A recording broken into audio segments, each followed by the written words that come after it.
श्रीमद् भागवत जी का यह दिव्य विषय है जिसको सुनते समय बहुत सावधानी की आवश्यकता है।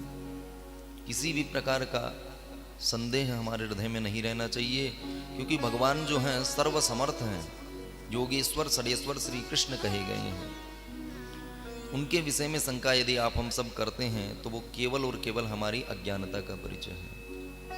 तो अब श्री शुकाचार्य जी महाराज जो है अपने मन को भगवान के दिव्य महारास में प्रविष्ट कर रहे हैं।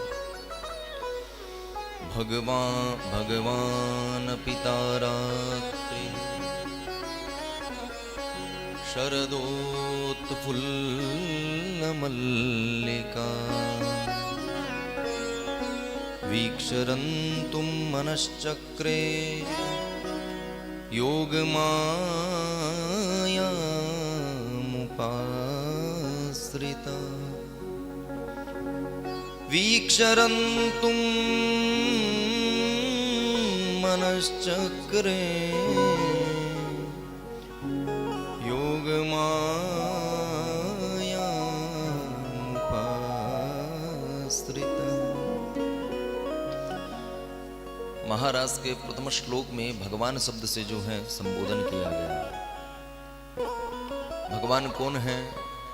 साक्षात मनमथ मनमथ, मनमत के मत को भी मतने वाले हैं, कामदेव को भी जो है समूल शांत कर दें, ऐसे योगेश्वर षडेश्वर श्री कृष्ण हैं।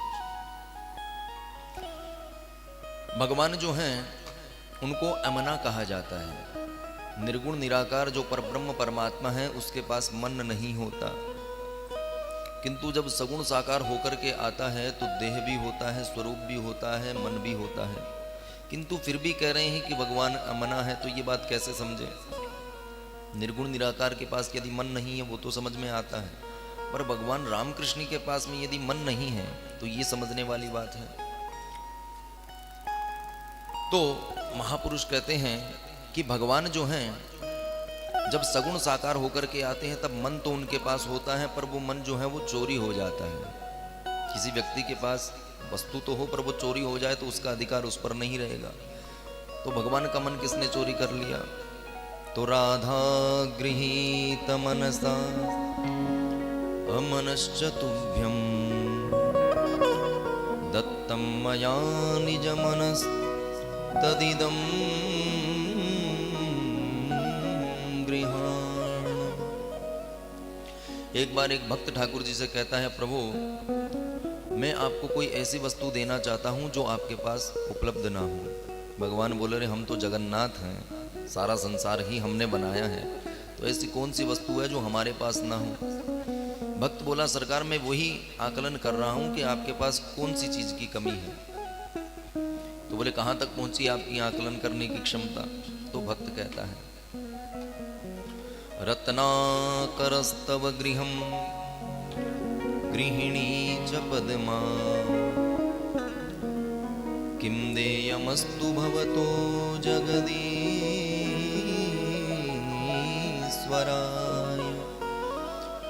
प्रभु मैंने विचार किया कि सोना चांदी जो होता है वो सबसे ज्यादा मूल्यवान माना जाता है। प्राय किसी को हमें कोई पुरस्कार देना होता है शादी विवाह में तो सोने का अपनी सामर्थ्य अनुसार कोई अंगूठी देता है, कोई चेन देता है, कोई गले में हार पहना देता है। तो भक्त कहता है कि प्रभु मैं आपको कोई ना कोई विशेष रत्न जो है वो प्रदान करने का मैंने मन बनाया। फिर मैंने देखा कि आपका तो रत्न का जो सागर समुद्र है जिससे रत्न निकलते हैं वो आपका ससुराल है। तो व्यक्ति को सबसे ज्यादा कोई वस्तु प्राप्त होती है तो वो ससुराल वालों से ही होती है। बोलो राधे राधे राधे राधे। तो भक्त कहता है कि श्री ठाकुर जी मैंने विचार किया कि आपको कोई विशिष्ट रत्न प्रदान करूं, पर रत्न देने से क्या फायदा? रत्नों का जो सागर है वो तो आपका ससुराल है और आप रहते भी ससुराल में ही हैं। श्री भगवान नारायण क्षीर सागर में रहते हैं, समुद्र में। तो मैंने ये विचार निरस्त कर दिया। फिर मैंने विचार किया कि आपको धन देना चाहिए। सबसे ज्यादा महत्व जो है गांधी जी का आप हम सब मानते हैं संसारी जन। तो मैं आपको धन भी यदि प्रदान करूं तो गृहिणी च पद्मा, धन की दात्री जो भगवती लक्ष्मी जी हैं वो आपकी देवी जी हैं। तो जो सारे संसार को धन प्रदान करने वाली हैं वो आपकी अर्धांगिनी बनी बैठी है, तो धन का भी कोई महत्व नहीं है। तो रत्न आपको कोई आवश्यकता नहीं है क्योंकि आपके ससुर जी हैं रत्न प्रदान करने वाले। और पैसा या धन जो है वो भगवती आपकी अर्धांगिनी है। और मैंने अंत में जब विचार किया कि मैं आपको क्या प्रदान कर सकता हूं, तो मेरे मन में एक ही प्रश्न उठा कि आपके पास मन नहीं है। भगवान बोले तुमसे किसने कह दिया हमारे पास मन नहीं है? बोले महाराज हमने भी श्रवण किया। कहाँ श्रवण किया? तो बोले राधा गृहीत मनसा, आपका मन तो श्री किशोरी जी ने चुरा लिया। इसलिए जो व्यक्ति आपकी कोई विशिष्ट वस्तु चुरा ले उसके आप पराधीन हो जाते हैं, वो जैसे कहेगा वैसे नाचना पड़ेगा। तो आपके भी जो प्राण हैं, आपका भी जो मन है, वो श्री किशोरी जी ने चुरा लिया है। इसलिए प्रभु आपके पास मन नहीं है। और हमारी सबसे ज्यादा विडंबना यही है कि ये संसार में मन हमको बहुत परेशान करता है। कभी कहता है महाराज पचमढ़ी घूमने जाना है, कभी कहता है काठमांडू जाना है, और अभी तो चर्चा चल रही थी बोले श्रीलंका जाना है। हमने थोड़ा सा विराम दिया कि अभी श्रीलंका जाने की स्थिति नहीं है, क्योंकि बाहर जो जा रहे हैं वो बहुत दूर तक जा रहे हैं। इसलिए भारत भ्रमण तक हमारा विचार ठीक है, फिर कभी विचार हुआ तो श्रीलंका भी चलेंगे। तो भक्त कहता है प्रभु हमारा ये जो मन है हमको बहुत परेशान करता है, इसलिए आपको मैं ये मन ही समर्पित कर देता हूँ, तो मेरी तो जो समस्या है उसका हल हो जाएगा और आपका काम चल जाएगा। इसलिए भक्त कहता है कि प्रभु मैं अपना मन आपको समर्पित करता हूँ। वेदों ने भी प्रमाण किया है कि भगवान जो है वो अमना है। तो ऐसे अमना भगवान जिनके पास मन नहीं है, उन्होंने आज महाराज में प्रवेश करने का मन बनाया। महाराज में प्रवेश करना क्यों चाहते हैं? गोपियों का आवरण भंग करके, चीर चुरा करके भगवान ने जो है शरद रात्रि की पूर्णिमा को उनको महाराज का दिव्य लाभ प्रदान करने का वचन दिया है। और आज जब भगवान ने जो है उस दिव्य रात्रि का दर्शन किया तो भगवान को अपने वचन जो है उनका स्मरण हुआ। भगवान जो है वो काम की शक्ति को भी निस्तेज करने वाले हैं। काम को भी जो शक्ति प्रदान करने वाले हैं, उसी शक्ति से काम जो है संसार पर अपना प्रभाव छोड़ता है। लोहे का जो पिंड है, यदि उसको अग्नि में तपा दिया जाए तो वो जिसे चाहे उसे भस्म कर सकता है, जला सकता है। पर लोहे के पिंड में इतना सामर्थ्य नहीं कि अग्नि को जला पाए। तो मानो अग्नि तो है भगवान नारायण, और लोहे का पिंड है कामदेव, जो सारे संसार को अपनी गति से बाधित कर सकता है। शिव महापुराण में वर्णन आता है कि जब कामदेव का प्राकट्य हुआ तो साक्षात ब्रह्मा जी के जितने भी पुत्र थे, उन्होंने जब कामदेव को देखा तो सारे संसार में उनसे ज्यादा सुंदर कोई था ही नहीं। और प्रकट होते ही कामदेव ने जो है मुख्य रूप से दो वस्तुओं की मांग की। एक तो बोले महाराज मेरा स्थान बताओ, मुझे कहाँ स्थान प्रदान करोगे। और दूसरा उसने कहा ये बताओ महाराज मेरी पत्नी कौन है। इतना सौंदर्यपूर्ण कामदेव था। तो ब्रह्मा जी ने जो है उसको 5 बाण प्रदान किए। और 5 बाण प्रदान करने के बाद ब्रह्मा जी ने आशीर्वाद दिया कि पुत्र तुम जिसे चाहो उसको जो है अपनी गति से बाधित कर पाओगे। साक्षात ब्रह्मा विष्णु महेश भी यदि तुम्हारे सम्मुख आ जाते हैं तो उनको भी तुम अपने वश में कर सकते हो। तो जब ब्रह्मा विष्णु महेश का नाम ब्रह्मा जी ने ले लिया तो फिर जब सामने ही आपके पास व्यवस्था है तो फिर आप कहीं और क्यों जाएंगे। उन्होंने ब्रह्मा जी पे ही अपने 5 बाण छोड़ दिए। ब्रह्मा जी पे जब 5 बाण छोड़े तो ब्रह्मा जी ही कामासक्त हो गए। वर्णन आता है ब्रह्मादि जय संरूढ़ दर्प कंदर्प दर्पः जयति श्रीपतिर्गोपी रासमंडन मंडितः। कामदेव ने जब अपना प्रभाव दिखाना प्रारंभ किया तो अपने पिता तुल्य ब्रह्मा जी को ही उन्होंने सरस्वती जी के पीछे दौड़ा दिया। भगवान शिव को जब कामाशक्त किया तो भगवान मोहिनी भगवान के पीछे दौड़ने लगे। नारद जी पर जब अपना प्रभाव चलाया तो नारद जी महाराज भगवान विष्णु की माया से बाधित होकर के विश्व मोहिनी के पीछे दौड़ने लगे। कामदेव को अभिमान हो गया कि संसार में ऐसा कौन है जिसको मैं अपनी गति से बाधित नहीं कर सकता। तो जब अभिमान बढ़ जाता है तो भगवान श्री कृष्ण जो है अभिमान तोड़ने का कार्य ही करते हैं। तो आज भगवान ने जब भगवती जी का स्मरण किया तो साथ में जो है कामदेव को भी आमंत्रित किया कि कामदेव आज समस्त अनुकूलताएं तुम्हारी हैं। पूर्णिमा की चांदनी की रात्रि है। समस्त ब्रज सुंदरियों के बीच में जो है मैं महाराज का यह दिव्य आयोजन करने जा रहा हूँ। तुम भी आओ, 2-2 हाथ करते हैं। जो जीता वो पिता बनेगा, जो हारेगा वो पुत्र बनेगा। तो भगवान ने मानो आज कामदेव को भी आमंत्रित किया। भगवान अपितारात्रि तारात्रिम वीक्ष, भगवान ने उस रात्रि का दर्शन करके कामदेव को भी आमंत्रित किया। अपनी योग माया का आश्रय लिया। योग माया क्या करती है? जिस प्रकार एक पति के मन में जो भी चिंता चलती है उसकी व्यवस्था उनकी पत्नी जो है वो तुरंत बना देती है। अरे जो सेवा भावी पत्नी होती है उन्हीं की चर्चा चल रही है, सब किसी की नहीं चल रही। सेवा भावी जो पत्नी होती है, अपनी पति प्रथा धर्म का पालन करने वाली होती हैं, उनको कहने की आवश्यकता नहीं होती। उन्हें पता होता है कि स्वामी जी को इस समय किस वस्तु की आवश्यकता है। दूध पिएंगे कि चाय पिएंगे कि कॉफ़ी पिएंगे कि गर्म काढ़ा पिएंगे, सब सुबह से लेकर के संध्या तक का उनका क्रम जो है उनको पता होता है। तो योग माया भी जो है जैसा भगवान विचार करते हैं वैसा ही बानक बना देती हैं। वृंदावन जो है वहां पर ही भगवान ने रास क्यों रचाया, उसका क्या कारण है? क्योंकि भगवान रास तो रचा रहे हैं पर रस बरसाने वाला भी तो कोई साथ होना चाहिए। तो बरसाने वाली श्री किशोरी जी जो हैं वो श्रीधाम ब्रजमंडल के बाहर नहीं जाती, तो श्रीधाम में श्री किशोरी जी की सन्निधि है, इसलिए भगवान ने वृंदावन में ही महारास रचाया। चढ़े जब वृंदावन को रंग, चढ़े जब वृंदावन को रंग, सखी भाव सहजई हो सजनी, पुरुष भाव होए भंग, चढ़े जब वृंदावन को रंग। श्रीधाम वृंदावन में जितनी भी गोपियां हैं वो स्त्री तत्व नहीं अपितु पूर्व जन्म के महात्मा हैं। जिन महात्माओं ने रामावतार में भगवान रामभद्र का वन में दर्शन किया तो उनके मन में भगवान का दिव्य स्वरूप देख करके कामना हुई कि यदि हम स्त्री होते तो भगवान रामभद्र से विवाह कर लेते। पर भगवान रामभद्र तो अंतर्यामी है, मन की बात समझ गए। भगवान बोले, रे महात्माओं, तुम स्त्री होते तब भी हम विवाह नहीं करते, क्योंकि हमने एक पत्नी व्रत धारण किया है, किंतु हम तुम्हें आशीर्वाद देते हैं कि तुम्हारी ये मनोकामना अगले जन्म में हम जब छेल छबीले कृष्ण कन्हैया बन करके आएंगे तब पूर्ति करेंगे। तो जब प्रथम दिवस हम सब ने चर्चा की थी कि भगवान जब आते हैं तो रास मंडली के जैसे, रामलीला मंडली के जैसे अपना पूरा परिवार लेकर के जैसे मंडली आती है, अलग अलग पात्रता सबको प्राप्त हो जाती है, उसी प्रकार जो पूर्व जन्म के महात्मा हैं वो भी गोपी बन करके अब आए हैं भगवान से दिव्य उस प्रेम को प्राप्त करने के लिए। पुरा महर्षयः सर्वे दंडकारण्यवासिनः,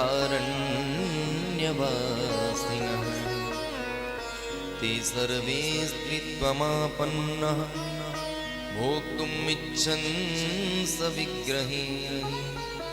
भगवान से दिव्य प्रेम प्राप्त करने की जिन महात्माओं ने इच्छा प्रकट की थी उन्हीं महात्माओं को भगवान ने इस जन्म में जो है गोपी बना करके ब्रजमंडल में स्थान प्रदान किया है। संपूर्ण श्रीमद् भागवत जी का जो रसपक्ष है वो गोपियों ने ही संभाल रखा है। गोपियों के जितना त्याग जो है किसी ने भी नहीं किया। प्रेम की ध्वजा गोपी, प्रेम की ध्वजा गोपी, प्रेम की ध्वजा गोपी,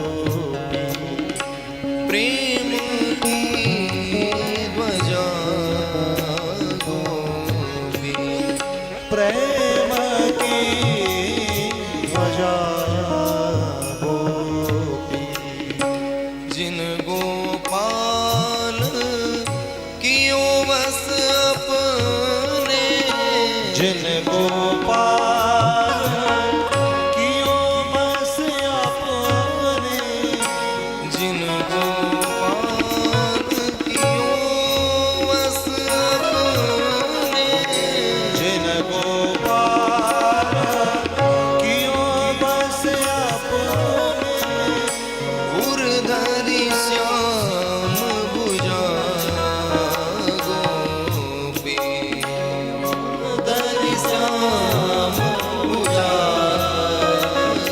गोपी, प्रेम की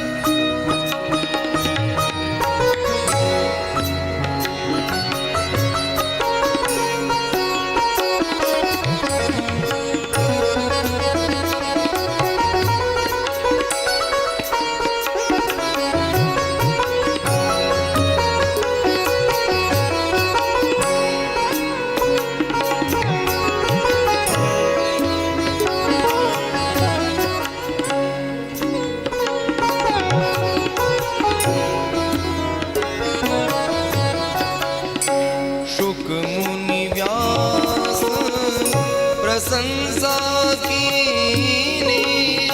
सुख मुनि व्यास प्रशंसा की। शुक मुनि व्यास प्रशंसा कीनी। सुख मुनि व्यास प्रशंसा की। कूदो संत सराही। कूदो संत धराए। प्रेम की ध्वजा। प्रेम की ध्वजा। प्रेम की ध्वजा। प्रेम की ध्वजा। ध्वजा। ध्वजा। पूर्व जन्म के जो महात्मा हैं वही गोपी बन करके आए हैं और उन गोपियों की प्रशंसा सुक मुनि व्यास प्रशंसा कीनी। श्री सुखदेव जी महाराज जो कथा सुना रहे हैं, श्री व्यास जी महाराज जिन्होंने विस्तार किया, और उद्धव जी महाराज जब आगे आज कथा आनी है कि युगल गीत, उद्धव जी महाराज ने जब भ्रमर गीत का जब श्रवण किया तो उद्धव जी महाराज गोपियों की चरण रज धारण करके कहते हैं कि इनके जैसा भगवान का भक्त होना संसार में किसी के भी वश की बात नहीं है। अरे जिन्होंने अपनी लोकलाज मर्यादा का त्याग करके अपना सर्वस्व भगवान को प्रदान कर दिया, इनसे बढ़कर भगवान का भक्त कोई हो ही नहीं सकता। तो समस्त महात्मा भी जब गोपी बन करके आए तो भगवान ने उनको भी खूब प्रेम प्रदान करने का मन बनाया। इसलिए योग माया मुपाश्रित, भगवान जो हैं वो निरंतर जो हैं भगवती के साथ ही रहते हैं। श्री कृष्ण नाम जो है उसमें श्री नाम जो है वो भगवती राधिका जी का है। कहने को भगवान को कृष्ण भी कह सकते हैं, श्री क्यों लगाया जाता है? तो श्री इत्यस्य अर्थ है भगवती राधा। कल हमने चर्चा की थी ना, श्री देवी जी आ रही हैं। तो श्री देवी जी वो नहीं जो आप समझ रहे हैं। श्री देवी जी का अर्थ है श्री किशोरी जी, श्री लक्ष्मी जी, श्री जानकी जी। तो जो जो अवतार भगवान नारायण ने ग्रहण किए उसमें श्री स्वरूप में जो हैं भगवती जो हैं निरंतर साथ रहती हैं। भगवान का प्रेम इतना प्रगाढ़ है कि किंचित भी भगवती से विलग नहीं होते।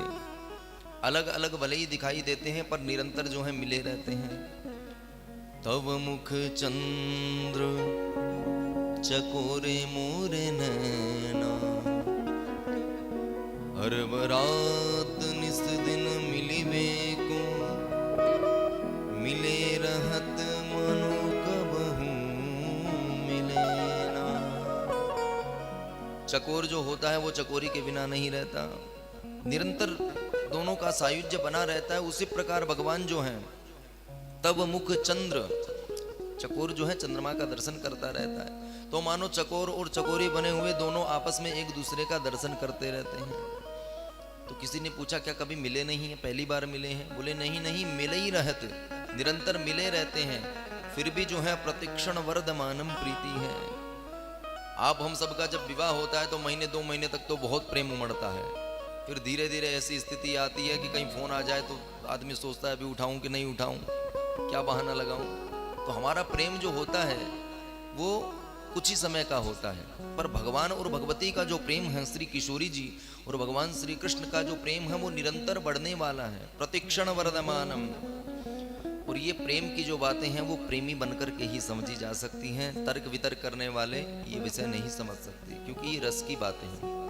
भगवत रसिक रसिक की बातें, रसिक बिना कोई समझ सके ना। तब मुख चंद्र चकोरे मोरे नैना। तो भगवान और भगवती जो है निरंतर मिले रहते हैं, पर देखने में जो है अलग अलग प्रतीत होते हैं, वस्तुतः हैं एक ही। कैसे समझा जाए? जैसे भगवान सूर्य नारायण की जो किरण होती हैं वो कहने में तो अलग है, पर किरण जो है वो भगवान सूर्य से अलग नहीं होती। जिस तरह चंद्रमा जो है उसकी चांदनी जो है कहने में दो है, चंद्र अलग है चांदनी अलग है, पर क्या चंद्रमा की चांदनी चंद्र से अलग हो सकती है? उसी प्रकार भगवान श्री कृष्ण और भगवती श्री राधा जो है वो दिखने में अलग अलग प्रतीत होती हैं, किंतु वस्तुतः एक ही है। एक ज्योतिर्भवे द्विधा राधा माधव रूपकम। तो उन्हीं भगवान ने जो है आज भगवती जी का स्मरण किया और अपने मन को जो है महारास में प्रविष्ट किया। श्री सुखदेव जी महाराज वर्णन कर रहे हैं, तदोडुराज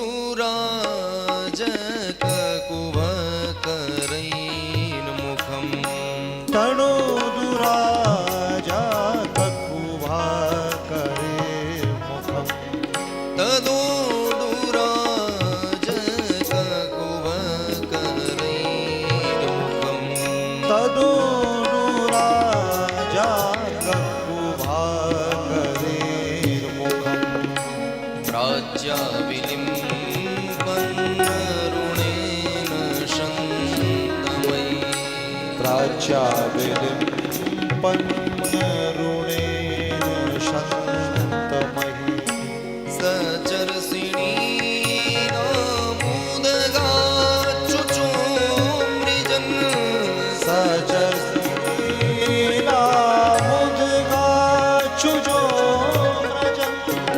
सचर्षिणीनामुदगाच्युचो मृजन् सचर्षिणीनामुदगाच्युचो व्रजन् प्रिय प्रियाय एव दीर्घदर्शन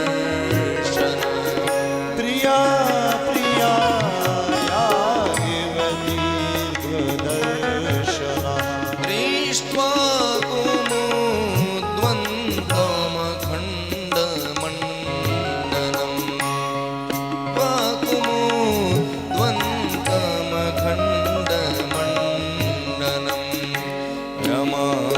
रमाननाभं नवकुङ्कुमारुणम् रमाननाभं नवकुङ्कुमारुणम् वनं च तत्कोमलगोभिरञ्जितम् वनं च तत्कोमलगोभिरञ्जितम् जगौकलं वामदृशां मनोहरम् जगौकलं वामदृशां मनोहरम् तदोडुराज ककुभकरैर्मुखम् तदोडुराज ककुभकरैर्मुखम् ककुभकरैर्मुखम् ककुभकरैर्मुखम्। बोल रास बिहारी सरकार की जय। भगवान ने जैसे ही महाराज में मन प्रविष्ट करने का संकल्प किया, जो चंद्रमा जो है उसने अपनी चांदनी को इतना दिव्य रूप प्रदान कर दिया कि सारा ब्रिज मंडल जो है उसका ताप जो है वो शांत हो गया। चित्त हमारा स्वस्थ तभी रहता है जब वातावरण में प्रकृति में शीत बनी रहे, ठंडक बनी रहे। इतनी दूर से हम चल करके भी आए तो ठंडी के कारण ही आए हैं कि यहाँ पर मौसम बढ़िया रहता है। तो चंद्रमा ने जब देखा कि भगवान का मन आज महाराज में प्रविष्ट होने का है, तो चंद्रमा ने पूरे दिवस का जितना भी ताप था उसको अपनी चांदनी से जो है शीतलता प्रदान की। और आज चंद्रमा की रोशनी केवल श्वेत रूप में नहीं अपितु केसर के वर्ण की हो गई है और दिव्य चमक जो है चंद्रमा की छिटक रही है। चर अचर प्राणी जो हैं संताप से जो विलग रहे थे, चंद्रमा की चांदनी को प्राप्त करके एक अभूतपूर्व आनंद जो है वो प्राप्त कर रहे हैं। पूर्णिमा का जो चंद्रमा होता है वो अखंड होता है, कहीं से भी खंडित नहीं होता। उसकी कोमल किरण जो है, उसका सारा अनुराग जो है, उसमें पूरा ब्रजमंडल जो है वो रंग चुका है। ऐसा लगता है मानो आज चंद्रमा ने अपना पूरा प्रकाश जो है ब्रजमंडल पर उड़ेल दिया हो। और अब कन्हैया ने जब बंसी में क्लीम रूपी बीज को जब फूंका और जिन जिन गोपियों के कान में पड़ा तो वो विकल हो गई। भगवान ने प्राय जो है 2 बार बंसी मुख्य रूप से ब्रज में बजाई।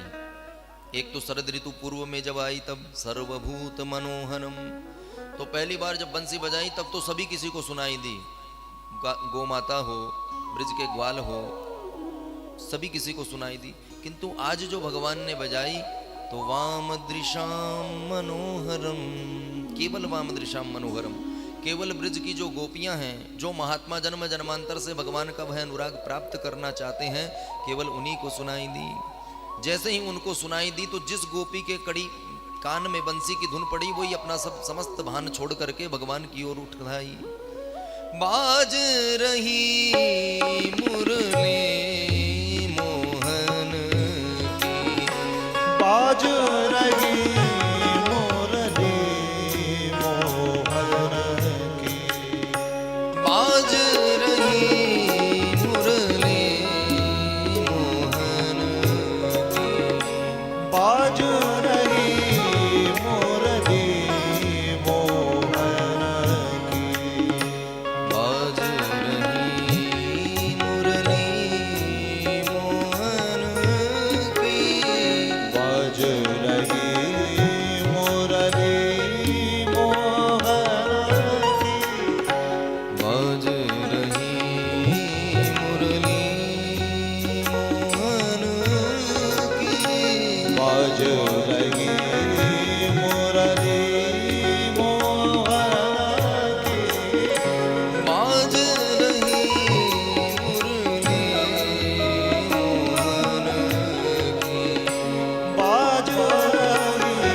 मुरली मोहन की। या मुरली ने मेरो मन हर लियो, या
આ જગ મુરન્યો ન્યામરક્ષકો જમા.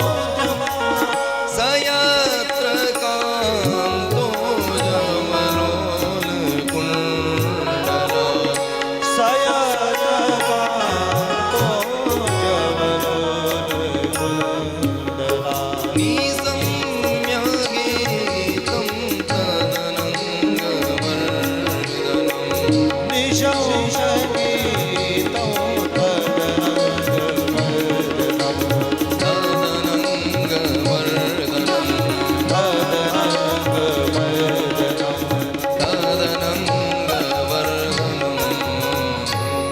बोल बंसी वाले की જય જય. तद अनंग वर्धनम गीतम निशम्य। भगवान ने जैसे ही अपनी वंशी में काम बीज रूपी क्लीम बीज रूपी मंत्र फूंका तो सभी गोपियां जो हैं दौड़ करके भगवान के पास आने लगी। गोपियों की स्थिति ऐसी है कि आज उनको अपनी देह की भी सुध नहीं है।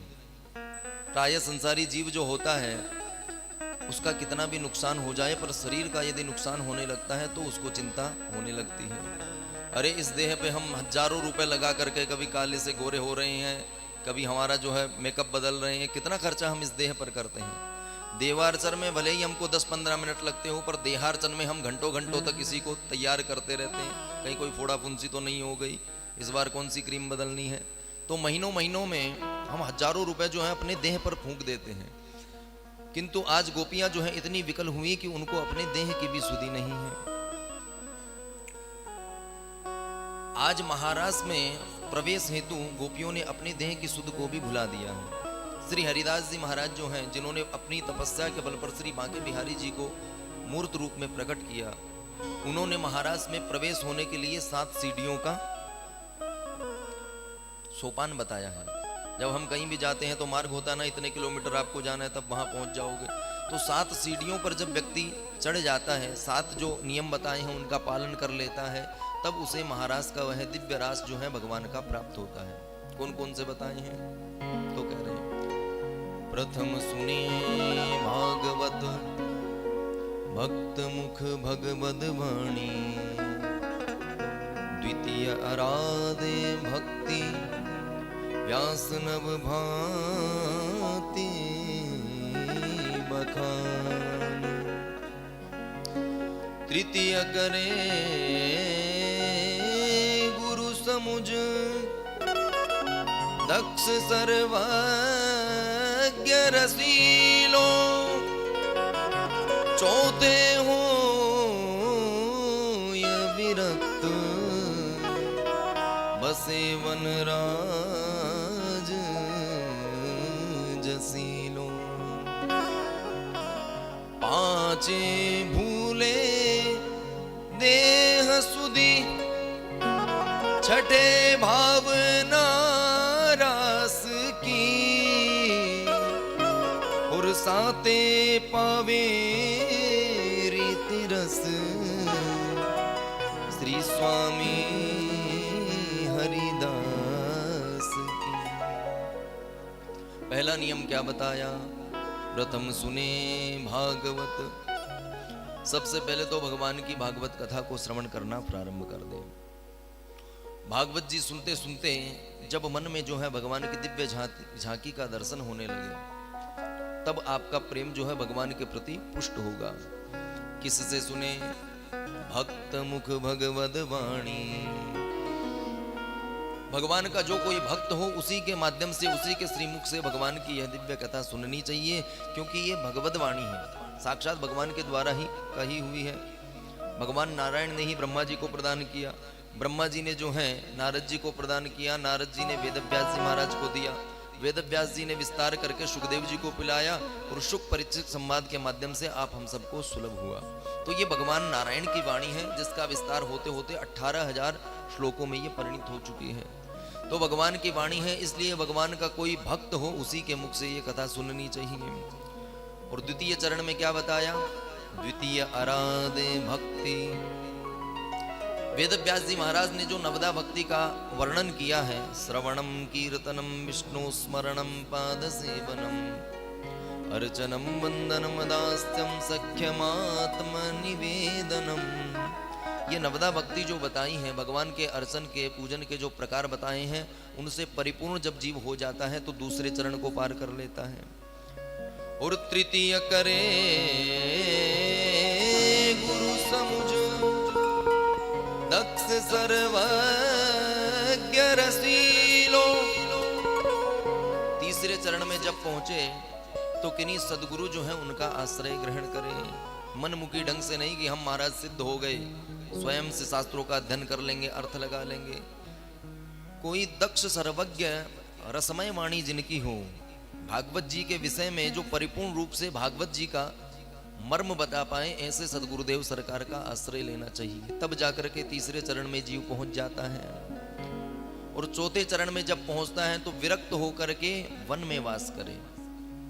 विरक्त होने का अर्थ ये नहीं कि बाबा जी बन जाएं, सभी बाबा जी बन जाएंगे तब तो संसार में कैसे पार पड़ेगी। संसारी जो वस्तुओं में हमारा मन लगा हुआ है, उन वस्तु से हटा करके भगवान के चरणों में अपने मन को लगाएं। अनुराग जो हमारा संसार के प्रति है उसको भगवान के चरणों में समर्पित करें और वन में जाकर के वास करें। अब वन में कहाँ जाएं?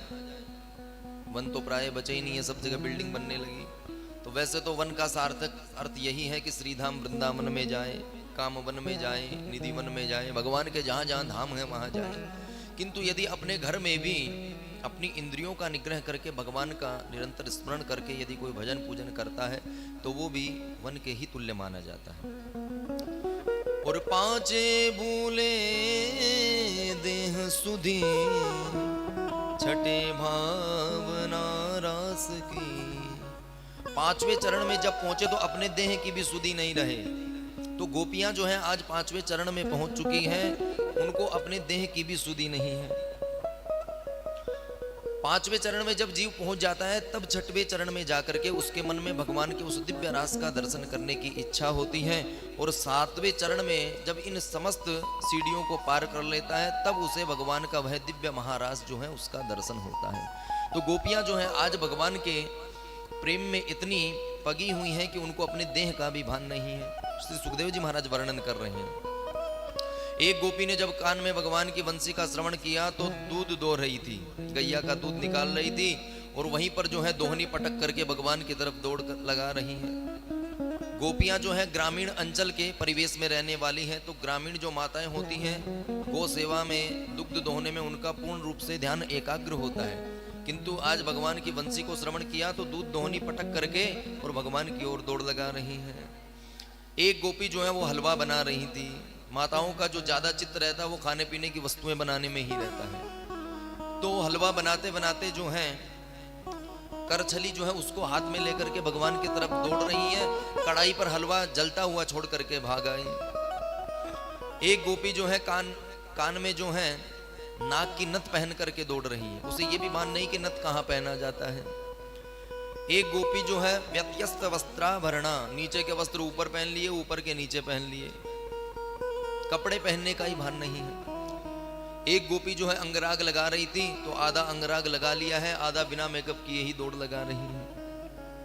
एक गोपी ने अपने नेत्र में काजल लगाया। जैसे ही वंशी को श्रवण किया कि एक नेत्र में तो काजल लगा है, दूसरे को बिना काजल के ही उठ दाई। सुखदेव जी महाराज प्रमाण दे रहे हैं। लिम्पन्त्यः प्रमृजन्त्योन्य अंजन्त्यः काश्चलोचने व्यत्यस्त्र वस्त्राभरणा काचित कृष्णान्तिकं ययौ। जिन 10 कामों में माताओं का पूर्ण रूप से चित्र एकाग्र होता है, उन्हीं 10 कामों से जो है उनकी विरक्ति हो गई, उनका अनुराग जो है छूट गया और अब उठ करके जो है भगवान की ओर दौड़ लगा रही हैं। एक गोपी जैसे ही दौड़ लगाने लगी कि उसके पति ने देख लिया कि हमारी देवी जी कहीं और भाग रही है, तो आकर के कमरा बंद कर दिया, ताला लगा करके चाबी अपने साथ लेकर के चला गया। उस गोपी के हृदय में इतना भगवान के प्रति विरह हुआ कि मैं जन्म जन्मांतर से जिन भगवान का वह दिव्य प्रेम पाने के लिए इस गोपी वेश में ब्रजमंडल में आई हूँ, आज मैं वो प्राप्त नहीं कर पाऊंगी। मेरी सखियां जो हैं वो सभी भगवान का वह दिव्य स्पर्श जो है वो प्राप्त करेंगी, मैं उससे वंचित रह जाऊंगी। तो उसके हृदय में भगवान का वह प्रेम ना पाने के कारण इतनी विरह वेदना हुई कि भगवान के प्रेम में उसके जितने भी पूर्व पाप कम कर्म थे वो सब जो है भस्म हो गए और भस्म होकर के दिव्य देह प्राप्त करके वहीं से जो है योग मार्ग से जो है भगवान के महाराज में सर्वप्रथम पहुंच गए। परीक्षित जी महाराज ने जब श्रवण किया तो हाथ जोड़ करके बोले, महाराज आप कह रहे हो कि गोपी का भगवान का ध्यान करने से ही देह छूट गया, ये कैसे हो सकता है? अरे गोपियां जो थी उनको ये पता नहीं था कि ये पारब्रह्म परमेश्वर हैं, वो तो उनको नंद का लाला मान करके प्रेम करती थी। तो भगवान को, जिनको भगवत तत्व का ज्ञान नहीं था, उनका ध्यान करके वो मुक्त कैसे हो गई, ये बात समझ में नहीं आई। परीक्षित जी महाराज जब भी प्रश्न करते हैं तो सुखदेव जी उनकी प्रशंसा करते हैं, किंतु आज जब भगवान के इस महाराज के विषय में शंका की तो परीक्षित जी ने डांट दिया। परीक्षित जी को सुखदेव जी महाराज कहते हैं, प्रिय परीक्षित, हमने तुम्हें पूर्व में ही भगवान के उस परम तत्व का वर्णन करके कहा था कि अग्नि जो है उसका किसी को पता हो या ना पता हो, स्पर्श करने से जलना पड़ता है। करंट यदि किसी व्यक्ति को आ रहा है, उसके स्पर्श से आपको करंट लगेगा ही, भले ही आपको पता हो या ना पता हो। तो उसी प्रकार भगवान का जो नाम है, भगवान का जो स्मरण है, कोई जाने या ना जाने, जाने अनजाने में कैसे भी स्मरण करे, उसकी मुक्ति सुनिश्चित है। अरे अजामिल का उपाख्यान मैंने तुम्हें सुना करके आत्मस्त किया है, फिर भी तुम ऐसा प्रश्न कर रहे हो। तो इस विषय को सुखदेव जी महाराज ने यहीं पर संक्षेप में कर दिया, ज्यादा विस्तार नहीं किया, क्योंकि जो अधिकारी जिस विषय का होता है उसे ही वह प्रदान किया जाता है। तो सुखदेव जी महाराज झट से जो वर्णन कर रहे थे उसको करके आगे के प्रसंग में निकल गए। सुखदेव जी महाराज कहते हैं, प्रिय परीक्षित, गोपियां जो हैं वो संपूर्ण अपनी इंद्रियों से भगवान श्री कृष्ण के उस दिव्य रस का ही पान करती हैं। हमारी जो इंद्रियां हैं उनसे हम संसार के रस का पान करते हैं। आंखों से जो है सुंदर कहीं सुंदरता दिखाई देती है तो उनका आनंद लेने लगते हैं। भोजन में कुछ स्वादिष्ट बन जाए तो जिह्वा को उसका आनंद प्रदान करते हैं। संगीत में हमें कोई प्रिय लगता है तो हमारी कर्ण की जो कर्णेंद्रिय हैं वो संगीत का लाभ लेती हैं। किंतु गोपियां जो हैं वो अपनी समस्त इंद्रियों से निरंतर भगवान श्री कृष्ण का ही स्मरण करती रहती हैं। इसलिए भगवान ने उनके समस्त बंधन जो है उनको ध्वस्त कर दिया और आज गोपियां जो है भगवान के सम्मुख आ गई। जैसे ही गोपियां भगवान के सम्मुख आई तो भगवान ने बड़ा भारी स्वागत किया। स्वागतम वो महाभागा प्रियम किम करवाणि वह प्रजस्यानामयं कश्चित् ब्रूतागमन कारणम। जैसे ही गोपियां भगवान के सम्मुख आई तो भगवान ने बड़ा भारी स्वागत किया, आओ आओ देवियों आपका स्वागत है। किंतु जैसे ही आई तो प्रश्न भी कर दिया, किस लिए आई हो? अरे आप हम सब यहाँ पर कथा का आनंद ले रहे हैं, कल कथा के समापन में भंडारा होना है। आज महाराज जी घोषणा कर दें कि कल 10 बजे आप हम सबको यहाँ से रवाना होना है, तो आप 9 बजे आकर के भंडारे की प्रसादी में आप सभी आमंत्रित हैं। आप बढ़िया सज धज के तैयार होकर के 9 बजे आओ और आकर के देखो यहाँ तो कोई व्यवस्था ही नहीं दिख रही। द्वार पर महाराज जी मिले, खूब स्वागत करे, आइए आइए, आपने बहुत अच्छा आयोजन करवाया है, खूब आपने कथा का आनंद लिया है, पर आप किस लिए आए हैं? इस समय यहाँ पे किसी ने आपको निमंत्रण दिया है तो बताओ कैसी स्थिति होगी आपकी? अरे जब आपने स्वयं ने संबोधन करके कहा है कि कल भंडारे में आपको आना है और जब भंडारे में व्यक्ति प्रसाद पाने आया तब आप पूछ रहे हो कि किस लिए आए हो, तो अगले की कैसी स्थिति होगी? तो भगवान ने भी बंसी का निनाद करके एक एक गोपी का नाम पुकार करके उनको बुलाया है और जब वो आ गई तो स्वागत तो खूब कर रहे हैं और फिर प्रश्न भी कर रहे हैं कि देवियों क्यों आई हो। अब गोपियों से जब प्रश्न किया तब गोपियों का थोड़ा सा मन जो है, चित्त जो है वो विचलित हो गया। गोपियां कह रही, महाराज काय को प्रवचन दे रहे हो, आपने स्वयं हमको बुलाया है और अनजान बन रहे हो। तो भगवान जो है गोपियों से 10 प्रश्न जो हैं 10 श्लोकों में प्रश्न पूछ रहे हैं। भगवान ने पूछा कि देवियों, आज शरद पूर्णिमा का यह दिव्य उत्सव है, हमें लगता है घर से चंद्रमा के दर्शन ठीक से नहीं हो रहे, इसलिए खुले वातावरण में जंगल में दर्शन करने आई हूँ। माताएं जब पूर्णिमा का व्रत करती है, चंद्रमा दिखाई ना दे तो छत पे भेज करके पूछती है कि देखो भैया जा करके चंद्रमा आया कि नहीं आया। और आजकल तो एक नई सुविधा हो गई है, यदि जयपुर में चंद्रमा नहीं आ रहा, बंबई में आ रहा है तो व्हाट्सएप कॉल पे ही चंद्रमा देख करके अर्घ्य प्रदान कर देते हैं। बोलो राधे राधे। हमारे ग्राम में एक बार ऐसी स्थिति हुई कि एक सेठ जी थे, उन्होंने अपने प्रचार के लिए जो ये गुब्बारे जैसे आते हैं प्रचार करने के, जो ऊपर दूर तक लगे रहते हैं, जिनको हमें नाम स्मरण नहीं क्या कहते हैं, जैसे उड़ने वाले जो होते हैं उसी प्रकार के गुब्बारे एक आते हैं। तो पीले कलर का एक गुब्बारे जैसा जो है वो अपनी छत से बांधा और ऊपर तक उसको कर दिया। अब 2-3 दिन बाद ही कोई पूर्णिमा का व्रत था और सेठ जी ने भी नया नया अपना प्रचार किया, उसके ऊपर अपने प्रतिष्ठान का नाम लिखा दिया। अब रात्रि जब हुई तो मौसम थोड़ा सा जो है वर्षा जैसा ही हो रहा था। अब माताओं ने वो पीले रंग के उस गुब्बारे को देख करके ही अर्घ दे करके अपना व्रत खोल लिया। सुबह जब चर्चाएं हुई तब पता चला कि चंद्रमा तो देर रात्रि में आए थे तो जब पता किया कि अर्घ किसको दिया, जा करके देखा तो वो पीला गुब्बारा जो है वहां पर दर्शन हो रहा था। प्राय जब पीत वर्ण जो है वो रात्रि में भी दिखाई देता है। मकर संक्रांति को जब पतंगबाजी होती है तो रात को पीला पतंग ही उड़ाया जाता है। बोलो राधे राधे। तो मानो भगवान भी पूछ रहे हो कि हो सकता है कि आपके घर से, आपकी कुटिया से ठीक से चंद्रमा के दर्शन ना हो पा रहे होंगे, तो खुले वातावरण में जंगल में दर्शन करने आई होंगी। गोपियों ने नाम सर हिला दिया। तो भगवान बोले यदि दर्शन करने नहीं आ रही हो तो हमें लगता है कहीं पतिदेव से झगड़ा तो नहीं हो गया है। अरे पति जो है परमेश्वर का स्वरूप होता है। पति की सेवा करने से समस्त सुख जो है प्राप्त हो जाते हैं, भगवान की चरण सन्निधि प्राप्त होती है। गोपियों ने जो है नाम सिर हिला दिया कि महाराज पतिदेव से भी झगड़ा नहीं हुआ है। भगवान बोले तो क्या ब्रिजमंडल पे कोई संकट आ गया है जो हमसे रक्षा के लिए अपेक्षा करने आई हो?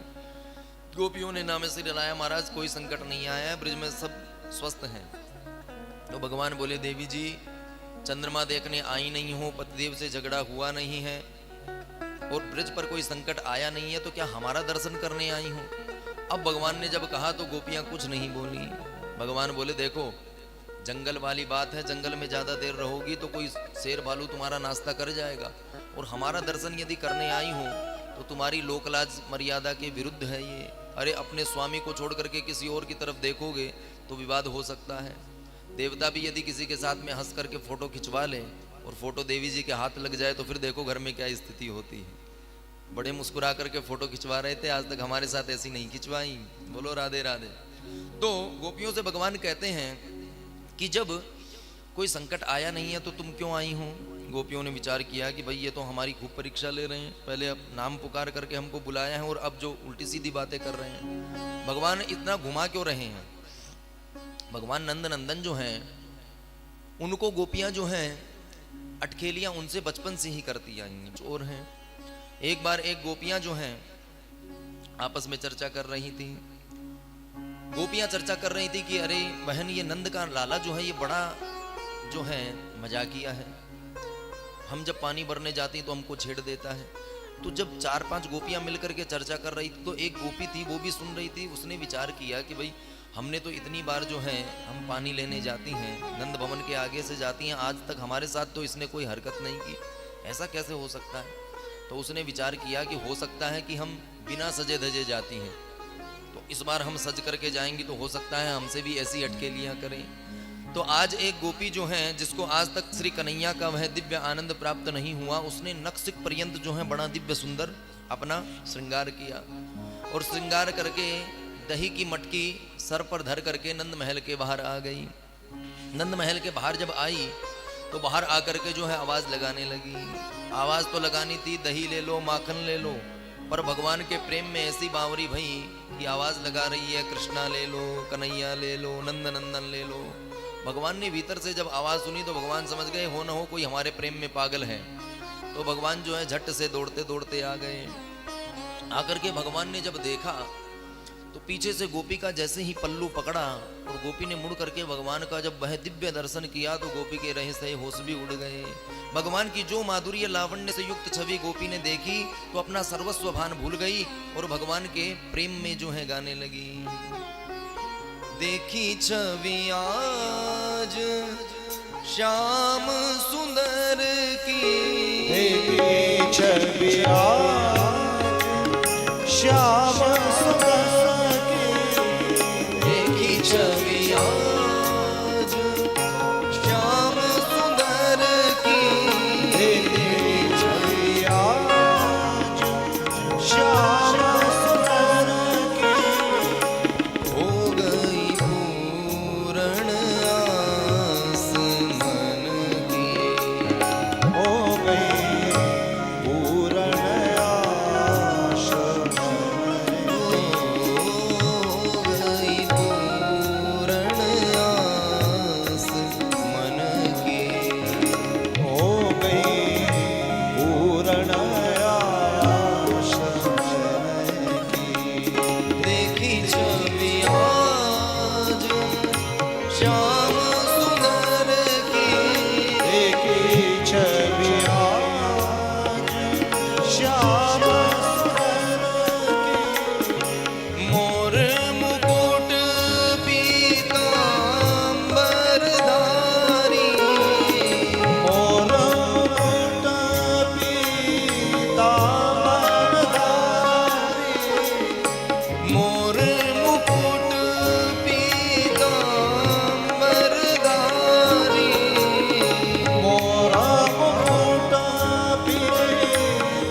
अनुपम मनोहर की देखी छवि आज श्याम सुंदर की देखी छवि आज श्याम सुंदर की मुंचंचल चंचल वत्सलोकम मुञ्चाचलं चञ्चल पश्यलोकम् मुंचंचल चंचल वत्सलोकम मुञ्चाचलं चञ्चल पश्यलोकम् बालोसिना लोकयसे कलंकम बालोऽसि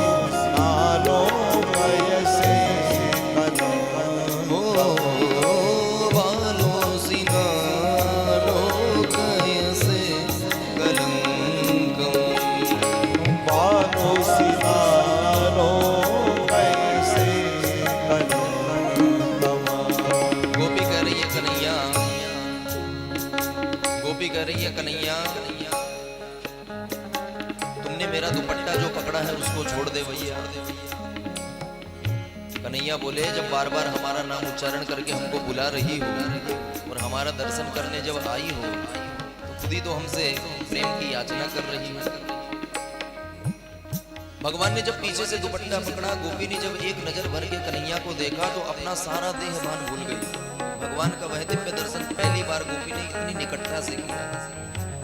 गोपी कहती है अरे कन्हैया, ये संसारी जन जो है ना, ये हमारे जो हैं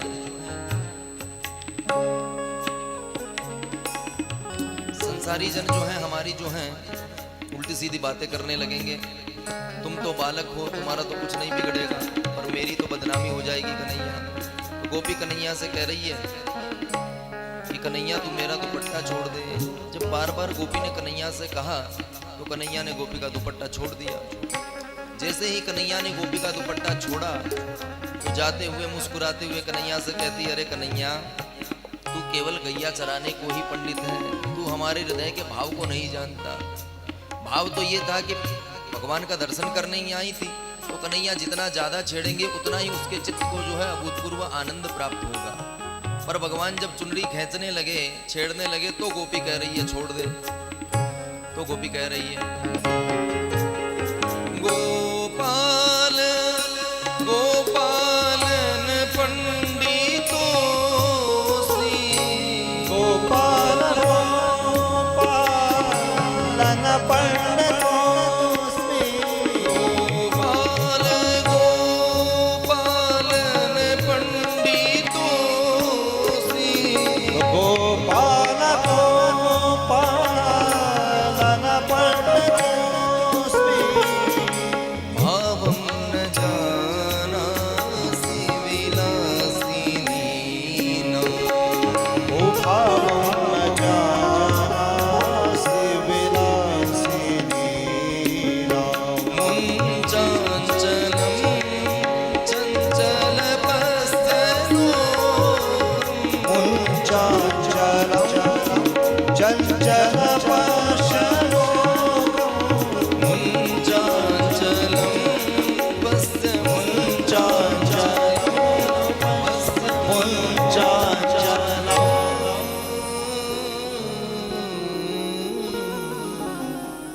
तो गोपी ने आज जैसे गोपियां कन्हैया को खूब सताती हैं, मन में कुछ और होता है और प्रदर्शित कुछ और करती हैं, तो आज कन्हैया भी जो है गोपियों से मन में तो महाराज रचाने की इच्छा प्रबल है, तभी तो भगवान ने बंसी बजा करके गोपियों का आह्वान किया है।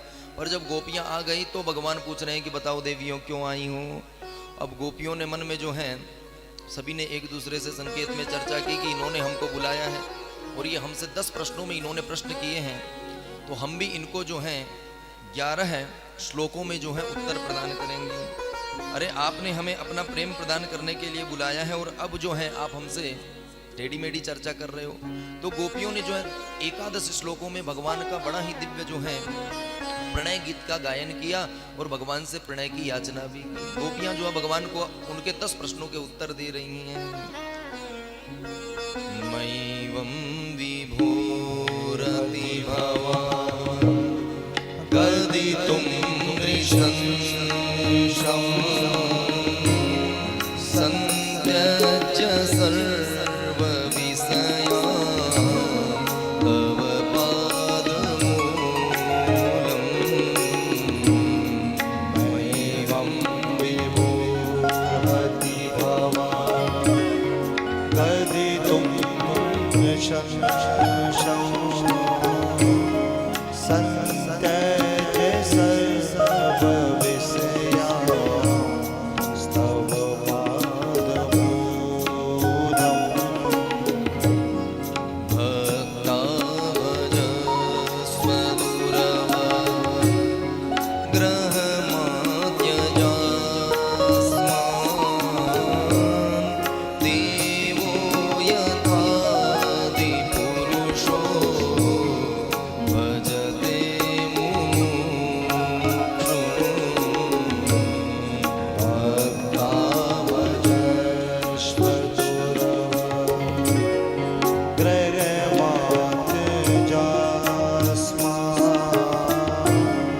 देवो यथादिपुरुषो भजते मुमुक्षुम्। मैवं विभो मैवं विभो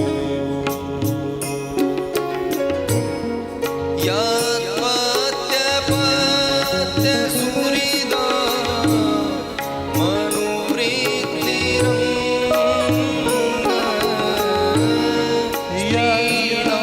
स्वधर्म इति धर्मविदात्मयोक्तम्।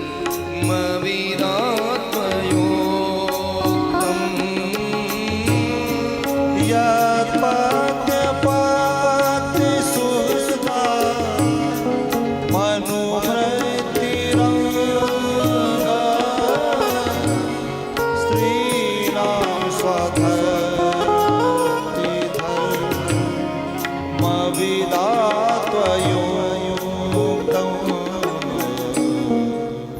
अस्मेवमेतत्पदे शपदे त्वयीशे प्रेष्ठो ममास्तनुवृतां किल बन्धुरात्मा।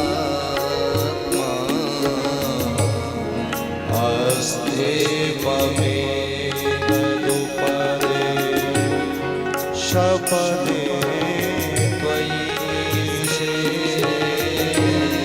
प्रेष्ठो भवास्तनुभृतां किल बन्धुरात्मा। मैवं विभो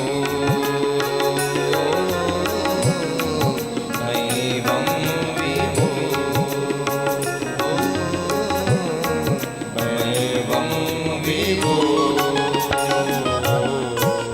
बोल बंसी वाले की जय। गोपियां प्रार्थना कर रही हैं, हे प्रभु आप तो जो हैं वो घटघटवासी हैं। अरे आप तो अंतरात्म दृक् हैं, हृदय की बात को भी जानने वाले हैं, सर्वांतरयामी हैं। और आप हमसे पूछ रहे हैं कि क्यों आई हूं। प्रभु आपने अपनी वंशी का निनाद करके हमारा नाम स्मरण करके हमको बुलाया है, और अब आप जो है निष्ठुरता भरे हुए ये वचन बोल रहे हो। अरे प्रेम से बांसुरी की जो वाणी है वो प्रेममय होती है। किसी को संगीत प्रिय लगता हो या न लगता हो, पर बांसुरी कहीं पर बज रही हो तो उसके चित्त में जो है आनंद का पारावार बढ़ जाता है। तो गोपियां कहती हैं कि आपकी बांसुरी जो है उससे तो मधुर रस जो है वो प्रकट होता है, पर आपकी वाणी में तो करेले का कर्कश रस बरस रहा है महाराज। तो ये करेले जैसा रस क्यों बरसा रहे हो? आप तो राधा रमण हो और आप राधा क्रंदन बनने की हरकतें कर रहे हो महाराज। अरे आपका तो काम ही है हमें वह दिव्य प्रेम प्रदान करना, और आज जो है ये कड़वे करेले जैसे वचन बोल रहे हो। आपने हमें निमंत्रण दिया है तब हम आई हैं, अपनी स्वेच्छा से नहीं आई प्रभु। और ये इतनी देर से आप जो ये प्रवचन दिए जा रहे हो, ये किस खुशी में दिए जा रहे हो? अरे प्रवचन जब किसी को दिया जाता है तो अगले की सहमति होनी चाहिए। यदि जबरदस्ती किसी को बैठाओगे तो वो नींद लेगा, सो जाएगा या चला जाएगा। जब अगले की इच्छा होगी तभी तो सुनेगा। जबरदस्ती किसी को बिठा करके प्रवचन दिया जा सकता है क्या? तो आपका हम प्रवचन जब सुनना ही नहीं चाह रही, तो आप ये 10-10 श्लोकों में हमसे बार बार क्यों पूछ रहे हो, क्यों आई हो, चली जाओ, लौट जाओ। भगवान से जब ऐसी चर्चा गोपियां करने लगी और बाद में अपने प्रणय का भी निवेदन किया। गोपियां कहती हैं, प्रभु आप जो है समस्त धर्मों का रहस्य जानने वाले हैं। अरे इस संसार का जो देह होता है उसका लौकिक धर्म होता है पति पुत्र अपने परिवार की जो है सेवा करना, रक्षा करना, किंतु परम धर्म होता है कि उस ब्रह्मानंद को प्राप्त करना, भगवान के चरणाश्रित हो जाना। कोई बालक यदि 12वीं पास करके अपने पिताजी के पास जाकर के कहे, देखो पिताजी हमने जो है 12वीं कक्षा उत्तीर्ण कर ली, अच्छे अंक आए हैं। पिताजी प्रसन्न होकर के कहे, बेटा ये तो ठीक है, अब जाकर के 5वीं कक्षा और पास कर लो। तो ये कौन सी बात हुई?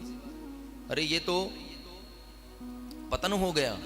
तो जब संसार का धर्म है कि संसारिक लौकिक धर्म निभाने के पश्चात भगवान के चरणाश्रित होकर के जीव का मुक्ति पाना ही धर्म होता है, तो हम तो ये संसारी बंधन सब तोड़ करके परब्रह्म परमात्मा के चरणों में चरण शरण ग्रहण करने आई हैं। और अब आप कह रहे हो कि आप वापस चली जाओ, लौट जाओ, लौकिक धर्म में चली जाओ। महाराज ये तो ये आपका जो कार्य है ये उचित नहीं है। और हम तो विशुद्ध रूप से आपके प्रेम में जो है वो पगी हुई हैं। हम विशुद्ध रूप से आपका भात बन चुकी हैं। तो प्रभु भात जो है आपको अत्यंत प्रिय है। भक्ता भजस्व दुरवग्रह मात्यजास्मान, हम विशुद्ध भात बन करके आई हैं। प्रभु आप हमारा भोग लगाइए। इस तरह जो है आप दुराग्रह ना कीजिए, हम आपकी शरण में हैं।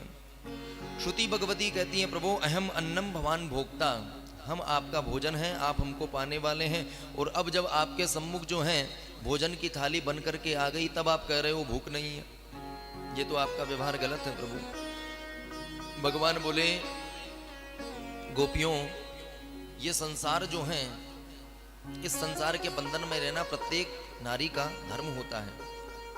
गोपियां बोली कि महाराज जब हमारा ये लौकिक धर्म हम पूर्ण करके परम धर्म की ओर अग्रसर हो रही हैं, तो श्रीमद् भागवत जी में तो ऐसा भी वर्णन आता है कि परम धर्म में जो वादक बने उसको छोड़ देना चाहिए। गुरुर्न सस्यात् जननी न सास्यात्, परम धर्म का मार्ग यदि अवरुद्ध होने में गुरु जी भी यदि बाधक बने तो गुरु का भी त्याग कर देना चाहिए। शास्त्रों ने यहाँ तक का निर्देश दिया है, क्योंकि गुरु का धर्म होता है जीव को संसारी प्रपंचों से छुड़ा करके भगवान के चरणों में लगा देना। पर यदि गुरु जी भी अपने पथ से यदि विमुख होते दिखे तो छोड़ देना चाहिए। जननी न सास्यात्, अपनी माता भी यदि परम धर्म के मार्ग में यदि माता पिता भी पुत्र के बाधक बने तो उनका भी त्याग कर देना चाहिए। कैसे समझे? भगवान रामभद्र को जब वनवास 14 वर्ष का मिला तो रामभद्र जाने की तैयारी करने लगे। लक्ष्मण जी को जब सूचना मिली तो क्रोध तो बहुत आया, पर भगवान जब रामभद्र ने स्वीकार कर लिया है वनवास तो क्या कर सकते हैं। तो अब भगवान रामभद्र के साथ ही लक्ष्मण जी ने भी चलने का मन बनाया। भगवान जैसे ही तैयारी करने लगे तो लक्ष्मण जी महाराज भी वनकल वस्त्र धारण करने लगे। भगवान ने रोका, रे लक्ष्मण तुम क्या कर रहे हो? लक्ष्मण जी बोले, महाराज आपकी सेवा में चलेंगे। बोले, हमारी सेवा में चलोगे तो अयोध्या की व्यवस्था कौन संभालेगा? तुम्हारा तो कर्तव्य है। अरे भरत जी और शत्रुघ्न जी जो हैं वो नानी के गए हुए हैं, पिताश्री जो हैं वो अस्वस्थ हैं, अभी हमारे घर की परिस्थिति ठीक नहीं है, और ऐसी स्थिति में हमारे राज्य की रक्षा करने का दायित्व तुम्हारा धर्म है, और तुम कह रहे हो कि मैं तुम्हारे साथ में चलूंगा। तो ये धर्म जो है तुम्हारा उचित नहीं है, तुम्हें लौकिक धर्म का पालन करना चाहिए। जब लक्ष्मण लाल जी अंततोगत्वा लक्ष्मण लाल जी कहते हैं कि प्रभु मात पिता गुरु जान न काहूँ, मैं किसी को नहीं जानता, न माता पिता को जानता हूँ न किन्हीं गुरु जी को जानता हूँ। तो बोले, जब किसी को नहीं जानते तो किसको जानते हो?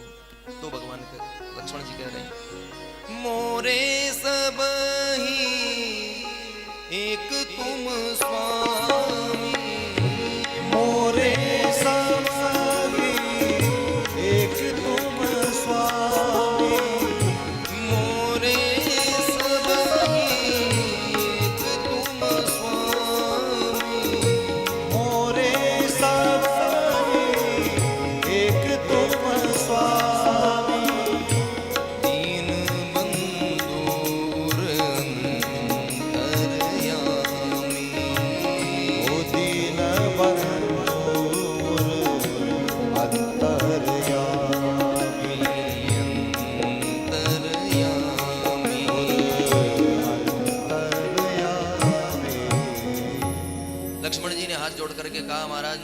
माताजी को जानता हूँ, ना पिताजी को जानता हूँ, मैं तो केवल एक को ही जानता हूँ। भगवान ने पूछा किसको जानते हो? बोले मोरे सबही एक तुम स्वामी, मेरे तो केवल एक आप ही स्वामी हैं, और दीन बंधु उर अंतर्यामी, और मेरे चित्त की बात भी आप जानते हैं, यदि मैं झूठ बोल रहा हूं तो आप तो सर्वज्ञ हैं प्रभु। तो जब लौकिक धर्म का त्याग करके परम धर्म का आश्रय लखनलाल जी ने लिया तो भगवान रामभद्र ने भी मना नहीं किया, यही कहा कि जाकर के पिताजी से आज्ञा ले आओ। तो गोपियां भी कह रही हैं महाराज हमने जब लौकिक धर्म का त्याग कर दिया है, परम धर्म की ओर बढ़ रही हैं, तो अब आप हमारा परित्याग क्यों कर रहे हो? और अंततो गत्वा जब भगवान बोले कि देवियों यदि तुमसे नहीं चला जाता है तो मैं तुम्हें कोई रिक्शा तांगा कर देता हूँ, घर पहुंचा देता हूँ। गोपियां बोली महाराज तन यहाँ हो मन कहीं और हो उससे पार नहीं पड़ती, मन तो हमारा आपने चुरा लिया है और तन से आप हमें घर भी भेज दोगे तो घर जा करके करेंगी क्या? चित्तम सुखेन भवता परितम गृहेषु यन्निर्विसत्युतकरावपि गृह्यकृत्ते। प्रभु हमारा चित्त तो आपने चुरा लिया है, घर जा करके मन वैसे ही नहीं लगना है, तो कृपा करके आप जो हैं हमें अपना दिव्य प्रेम प्रदान करें, क्योंकि पादौ पदम न चलतस तव पाद मूला, हमारे चरण हमारे घर की ओर बढ़ ही नहीं रहे हैं, हम चाहे जितना प्रयास करें, क्योंकि हमारा मन आपके चरणों में अटका हुआ है। अंत तो गत्वा गोपियों ने जो अपना मन का जो भी भाव था वो स्पष्ट रूप से श्री ठाकुर जी के सम्मुख समर्पित कर दिया। गोपियां कह रही हैं सिंचांगन स्वतधरा मृतपूर कीर्ण हासावलोक कलगी तजरिचया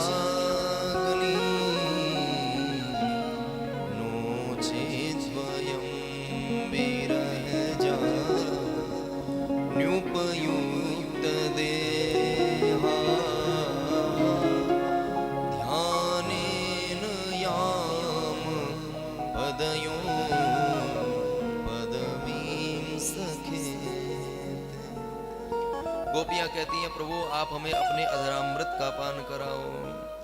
अरे आपने ये जो हमारे हृदय में अग्नि जो है इसको भड़काया है, इसको अपने अधरामृत से सिंचित करके इसको जो है शांत करो।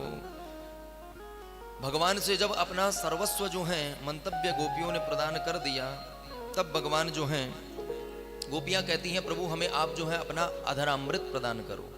अब प्राय संसारी जीव जो है उसकी बुद्धि जो है काम बुद्धि होती है, तो उल्टा सीधा अर्थ लगाता है, जबकि अधरामृत का अर्थ होता है धरती इति धरा, ये धरती जो है प्राप्त हो उसे कहते हैं धरामृत, और ए लगने से क्या है स्थिति विपरीत हो गई, धरती पर जो अमृत प्राप्त ना हो वही है अधरामृत।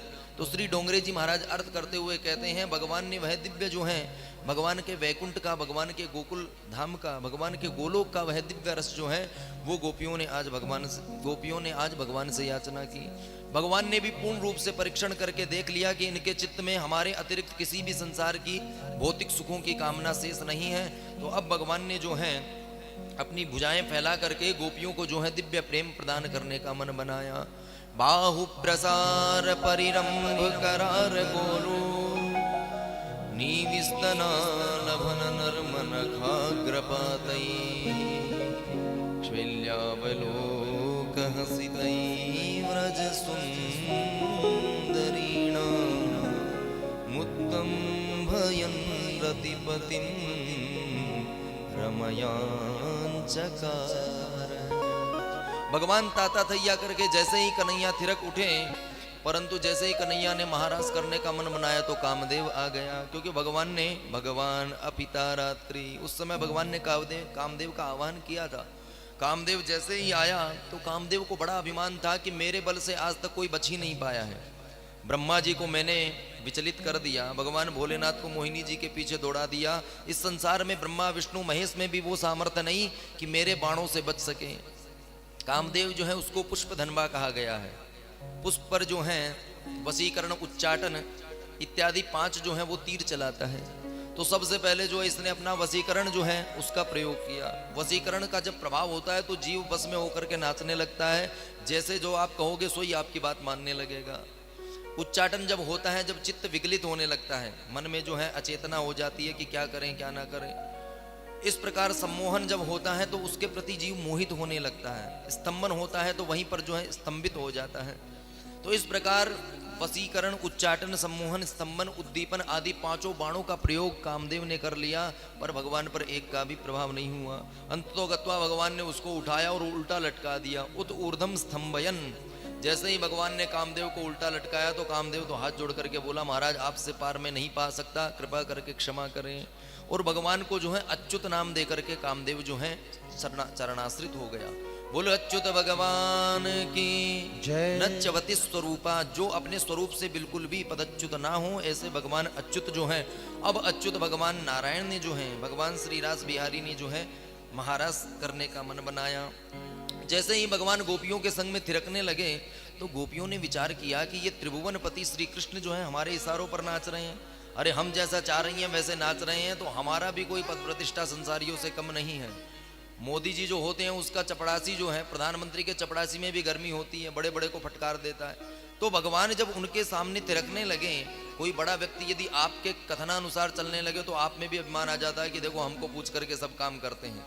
तो गोपियों ने आज भगवान को ऐसे अपने इशारों पर नाचते हुए देखा तो गोपियों को अभिमान हो गया कि देखो ये त्रिभुवनपति कृष्ण जो है हमारे इशारों पर नाच रहे हैं, हमारी बराबरी कौन कर सकता है। ना ब्रह्माणी कर सकती है, ना रुद्राणी कर सकती है, क्योंकि भगवती लक्ष्मी जी तो चरण दबाती रहती हैं, आज्ञा का पालन करती हैं, आदेश तो हम श्री कृष्ण को दे रही हैं। तो जब भगवान ने देखा कि गोपियों में अभिमान आ गया है तो तत्सो तासाम तत्सो भगमदम दीक्षमाणं च केशव प्रसमाय प्रसादाय तत्रैवान्तरधीयत।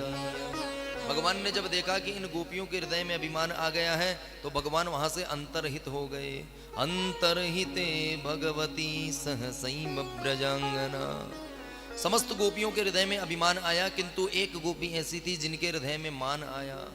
उनके हृदय में ऐसी कामना हुई कि हमारे प्रियतम जो है वो आज हमारे सम्मुख हैं और ये अभूतपूर्व आनंद जो है अपनी कृपा पूर्वक हमको प्रदान कर रहे हैं। तो जिनके हृदय में अभिमान आया उनको तो ठाकुर जी छोड़ करके चले गए, और जिनके हृदय में मान आया उन गोपी को संग में लेकर के ठाकुर जी जो है अन्यत्र चले गए।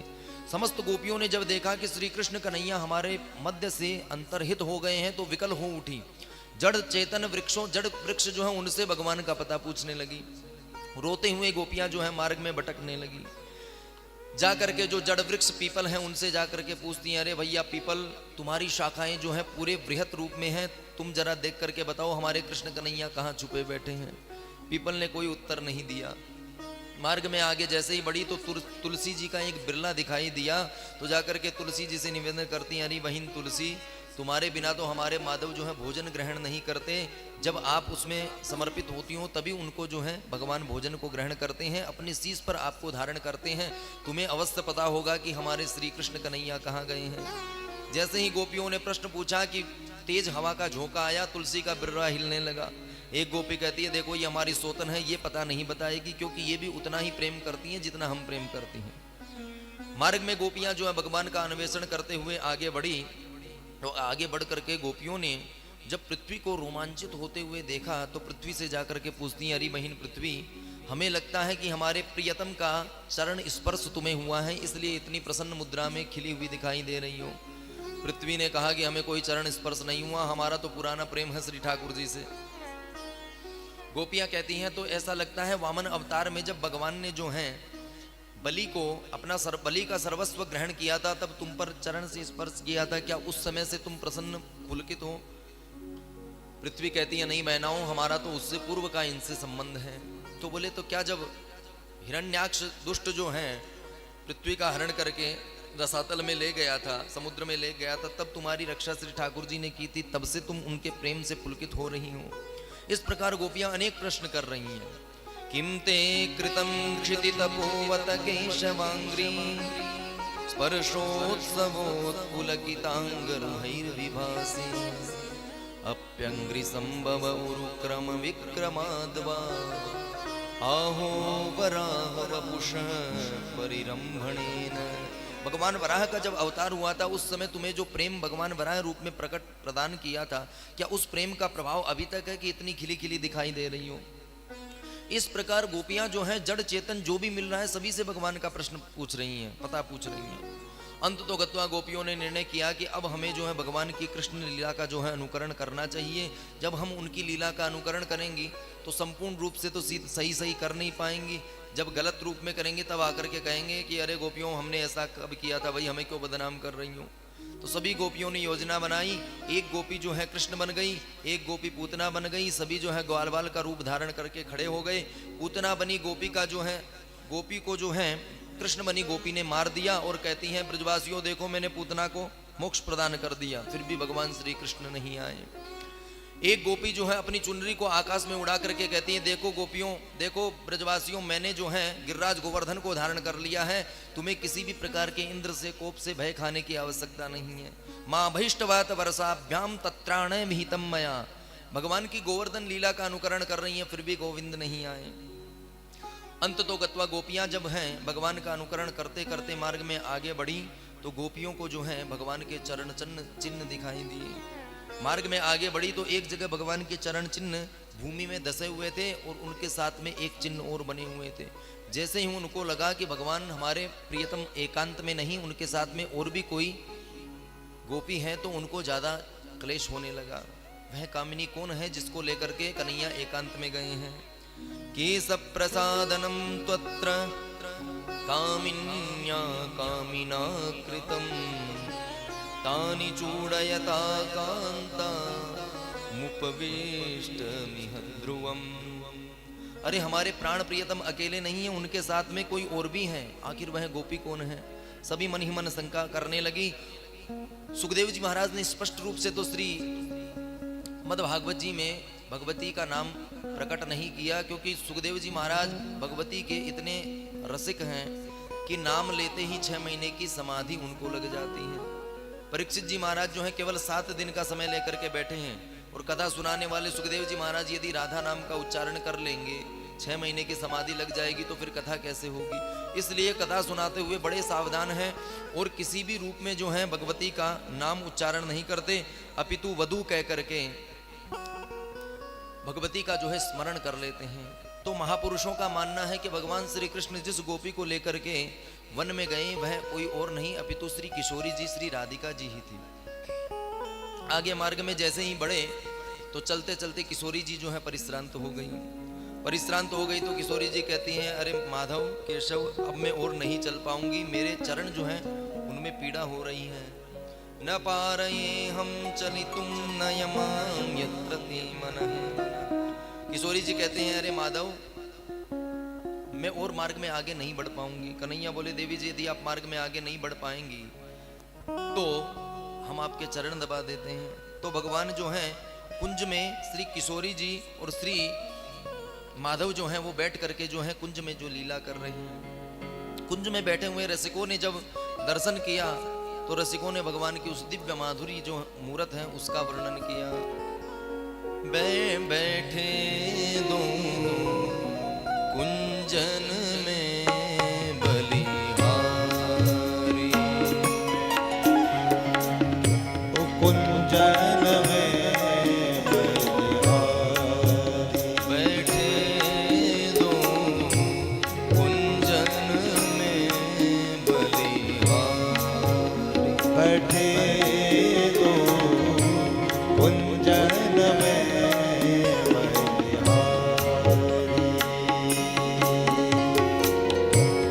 नंद कुंवर अलबेरो नाथ,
रति रस प्रीतम प्यारी। सुंगत सौरभ लिए कमल कर रति रस प्रीतम प्यारी। ओ रति रस प्रीतम प्यारी। ओ रति रस प्रीतम प्यारी। जय श्री भट्ट गुरुमुख सावर। जय श्री भट्ट गौर सावर मुख। जय श्री भट्ट गुर सावर मुख। जय श्री सावर मुख। लखी सखियाँ सब बारी हो। लखी सखियाँ सब बारी। बैठे दो गुंजन में बलिहारी। बैठे तो कुंजन में बलिहारी। ओ नंद कुंवर में रोनागर। नंद कुमार बिनो नागर। नंद कुंवर में रोनागर। नंद कुमार बिनो नागर। श्री वृषभानु दुलारी हो। श्री वृषभानु दुलारी। बैठे दो गुंजन में बलिहारी। बैठे दो कुंजन में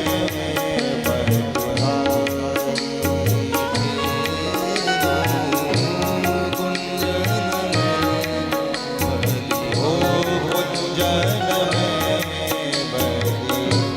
कुंजन में बोल भक्त वत्सल भगवान की जय। श्री सदगुरुदेव भगवान की जय। तो भगवान कन्हैया जो हैं श्री किशोरी जी के चरण दबाने लगे।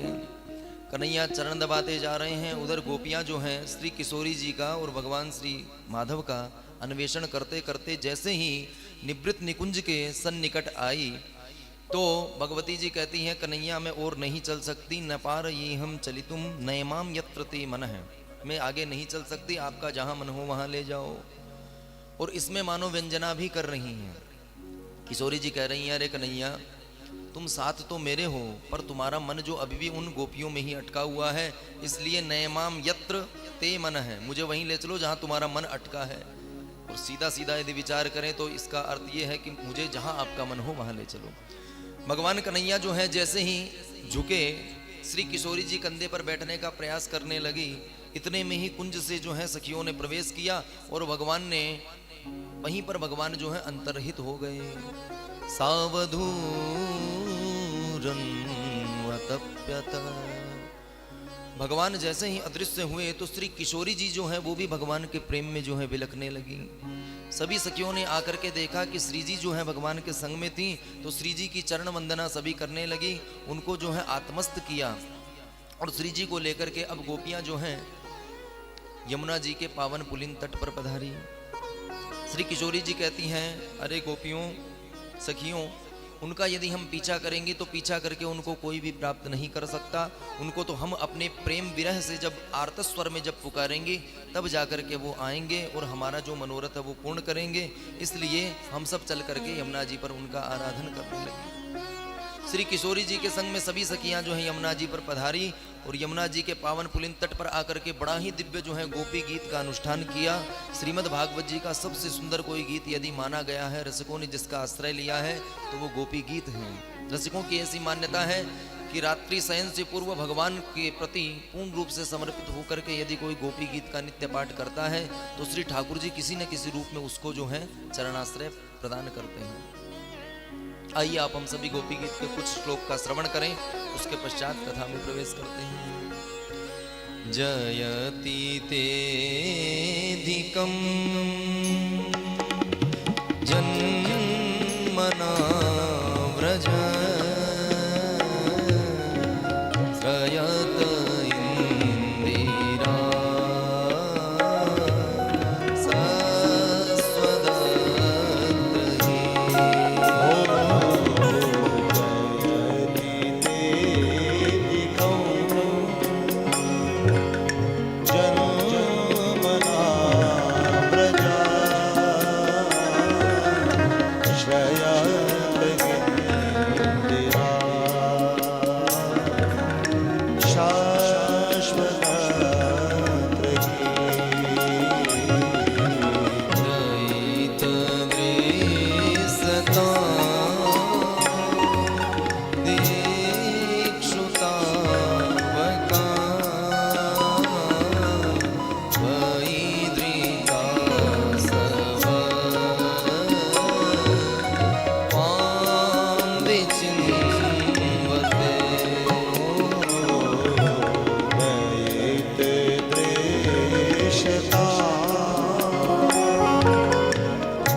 सावते वयं रक्षिता ऋषभते वयं रक्षिता हरे सावते वयं रक्षिता बोल रास बिहारी सरकार की। बड़े ही दिव्य स्वर में गोपियां जो हैं भगवान को आर्त स्वर में पुकार रही हैं। गोपियां कहती हैं, प्रभु जब से आप ब्रज में पधारे हैं तब से लोग वैकुंठ को जाना लोगों का कम हो गया है। अरे पहले जो बड़े बड़े महात्मा जो हैं दिव्य तपस्या करके वैकुंठ में पंक्तिबद्ध होकर के आपके दर्शन के लिए तरसते रहते थे, उनको आप सहज रूप में जो है श्रीधाम वृंदावन में मिल जाते हैं। वैकुंठ में यदि आपको किसी का दर्शन करना हो तो वहाँ की नियमावली है, समय लिया जाता है, अनुकूलता देखी जाती है, मर्यादा का ध्यान रखा जाता है। पर श्रीधाम वृंदावन में तो आप किसी भी गोपी के घर के बाहर जो है छाछ पिए कारण नाचते हुए दिखाई दे जाते हैं। गोपियाँ कन्हैया जहाँ भी मिलते हैं उनसे कहती हैं, कन्हैया नाच नी को लगो तो छाछ तेरे को पिलाऊंगी। अब कन्हैया बताओ, छाछ के कारण ही नाचने लग जाते हैं। तो प्रभु यहाँ पर जितने सुलभ आप समस्त संसारियों को हो रहे हैं उतने सुलभ कहीं नहीं हैं। यहाँ तो आप गैया मैया को, वानरों को, मनुष्यों को, सभी को आप सहज रूप में प्राप्त हो रहे हो। अरे और तो और जो वैकुंठ की अधिष्ठात्री माता लक्ष्मी जो हैं वो भी मानो सस्वत्र अत्र सस्वत क्षयते, ऐसा लगता है मानो अपना वैकुंठ छोड़ करके यहीं आकर के बस गई हूँ। जब भगवान का नंदोत्सव मनाया गया तो उस समय सुखदेव जी महाराज कहते हैं, रमा क्रीडन भूंद्रिप, ऐसा लगता है जैसे ब्रिज वीथियों में, ब्रिज की गलियों में लक्ष्मी जी महारानी जो है ताता थैया नृत्य कर रही हूँ। इतना संपन्नता जो है श्रीधाम वृंदावन में ब्रजमंडल में दिख रहा है। गोपियां कहती हैं, अरे कन्हैया जो लक्ष्मी चंचला है, कभी भी टिकने वाली नहीं है, वो भी इस ब्रजमंडल में आकर के अचला हो गई है। भगवान का एक भक्त जो है जब श्रीधाम वृंदावन का महत्व जान गया तो अंततोगत्वा मृत्यु से पूर्व जो है निवेदन करने लगा। हम सबको बनाने की जो व्यवस्था है वो श्री विधाता के पास रहती है, ब्रह्मा जी के पास। तो भक्त विधाता से मांग रहा है, भक्त कह रहा है, हे हो विधि ना तो पे अचरा पसार मांगू, जन्म जन्म दीजो याहि ब्रज बसी हो, हे हो विधि ना। भक्त कहता है, विधाता मैंने जीवन में कोई भी शुभ कर्म पुण्य कर्म किया है तो उसके लिए मैं तुमसे भीख मांग रहा हूँ अपनी झोली फैला करके कि पुनः मुझे यदि जीवन इस पृथ्वी पर लेना पड़े तो श्रीधाम वृंदावन में ही देना। तो गोपियां भी मानो आज भगवान से कह रही हैं कि जो अचला लक्ष्मी है, चंचला लक्ष्मी है, वो यहाँ आकर के हमेशा के लिए निवास करती है और समस्त भक्तगण जो आपके रूप को जान जाता है वो इस ब्रजमंडल को छोड़ करके जाना ही नहीं चाहता। और आज हमने अब जब सर्वस्व आपको समर्पित कर दिया है तब आप हमको छोड़ करके जा रहे हो। देखो प्रभु दिक्षुतावकाहा, देखो देखो हम तुम्हारी हैं, अब आप लौट आओ। प्रभु हम जो हैं, हमें यदि यमराज भी हमारे प्राणों का हरण करने आता है तो वो भी ऐसे ही लौट जाता है, क्योंकि हमारे प्राण रूपी पंछी जो हैं वो आपके पास जो है कैद हो चुके हैं।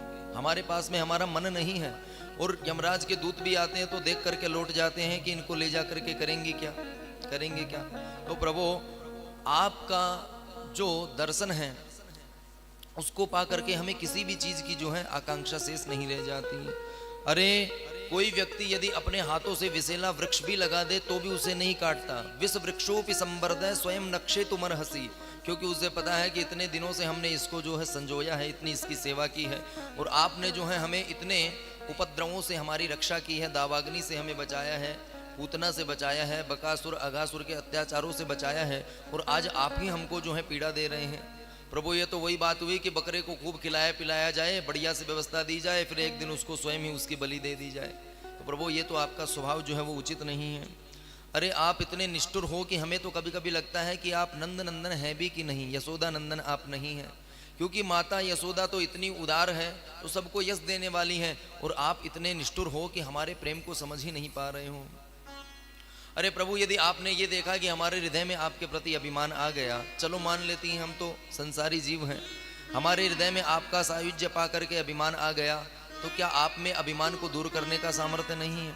अरे हमने अपने नेत्रों से दर्शन किया है, जब उस कालिया नाग को अभिमान हो गया था, तब आपने उसके 100 फण फोड़ करके उसका अभिमान दूर कर दिया था।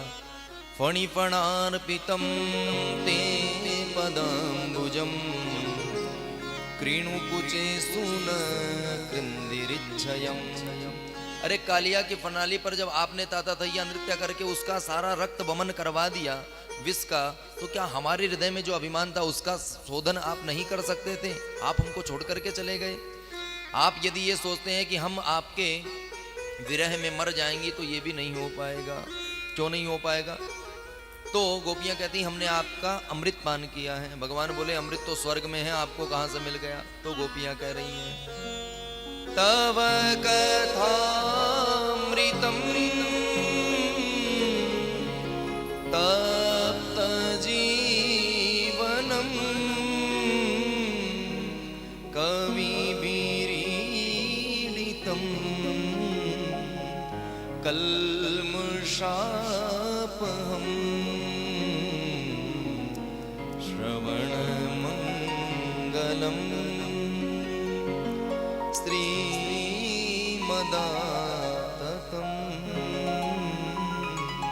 भुवि गृह्णन्ति ते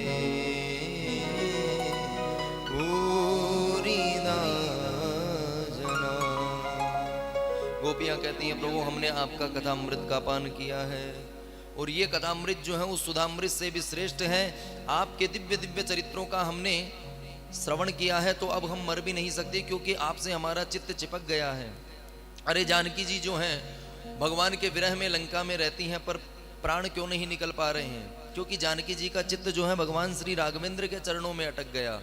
नाम पाहरू दिवस निसी ध्यान तुम्हार कपाट, लोचन निज पद जंत्रित जाहि प्राण के बाट। अरे प्राण यदि निकलेंगे तो कैसे निकलेंगे? आपका ध्यान जो है हृदय रूपी कपाट को बंद करके मैं बैठी हूँ, इसलिए मेरे प्राण आपके, मेरा चित्त जो आपके चरणों में आपके नाम से चिपका हुआ है, इसलिए मेरे प्राण नहीं निकल सकते। और गोपियां जो हैं उन्होंने भी श्री ठाकुर जी को अपने चित्त में चिपका रखा है। बंसी वारो सांवरो पलक ढाक तोहिले, नामे देखूं और को ना तोहे देखन दे। जिस पर अपना पूर्ण रूप से अधिकार होता है, पूर्ण प्रेम होता है, वो यदि दाएं बाएं किसी और को देख ले तो महाभारत हो जाती है। तो इसीलिए गोपियां भी जो हैं आंखों के जो नेत्र हैं उनसे लेकर के भगवान को अपने चित्त में धारण कर लिया है, और देखते ही देखते फिर नेत्र को मूंद करके गोपी बैठ गई कि कन्हैया, हम तो आपको जो है अपने हृदय रूपी कपाट से निकाल ही नहीं सकती, हम आप पर हमारा जो है एकाधिकार है। तो गोपियां इतना प्रेम भगवान से करती हैं कि किसी भी स्थिति में भगवान का विरह उनको स्वीकार नहीं है। गोपियां कहते हैं प्रभु, बड़े बड़े मनीषियों ने आपकी जो मुक्त कंठ कथा गाई है उसका श्रवण हमने किया है, इसलिए आप सोचो कि हम आपके विरह में मर जाएंगे तो हम मर भी नहीं सकती, हम अमर हो चुकी हैं। और वेद भगवान कह रहे हैं इति तव सूरयस्त्रधिपते खिललोकमल क्षपण कथामृताब्दि तव गायत पांसी जहू। अरे वेद भगवान उन्मुक्त आपकी कथा गा रहे हैं कि आपकी कथा का श्रवण करने वालों का समस्त भव जो है वो छूट जाता है। तो हमारा भवजाल अब छूट गया है, घर परिवार छूट गया है, सारे कष्ट मिट गए हैं, तो फिर आप हमसे दूर क्यों जा रहे हो? क्योंकि आपके चरण कमल तो हैं वो सर्वस्व प्रदान करने वाले हैं। अरे हमने ऐसा सुना है कि आपकी कथा जो है वो संसार का समस्त कीचड़ धो देती है। संसार करदमा लेपह प्रक्षालन पटीयसी। तो आपकी कथा जब सारे संसार का कीचड़ धो देती हैं, हमने उसका पान भी कर लिया है, तो फिर हमसे आप दूर जा रहे हो, ये बात हमें समझ में नहीं आई। अंत तो गत्वा गोपियां जब भगवान का गुणगान करते करते थक गईं, तो आपस में चर्चा करते हुए कहती हैं सखी, हम उनको जितना ढूंढने के लिए जाएंगे वो उतने ही गहन वन में प्रवेश करेंगे। और वो निरावरण चरण हैं, उन्होंने पादुका भी धारण नहीं की है, उनके चरण सुकुमार हैं। अब यदि वो हमारे पीछा करने से, उनका अन्वेषण करने से यदि जंगल में जाते हैं और उनके चरण में यदि कोई कंटकाकीर्ण मार्ग में कांटे लग जाते हैं तो वो भी दोष हमें ही लगेगा। इसलिए अब हम उनका पीछा नहीं करेंगे, अपितु यहीं एकांत में बैठ करके उनका स्मरण करेंगी। और अब गोपियां जो हैं एकांत में बैठ करके गोपी गीत के माध्यम से भगवान का ध्यान किया और भगवान के उन दिव्य पादार विंद का गोपियां ध्यान कर रही हैं। यत्ते सुजात चरणाम गुरुहम स्तनेषु भीतासनै प्रियददी मही कर्कसेषु तेनाटवी मटस्यत् व्यथतेन किं स्वित्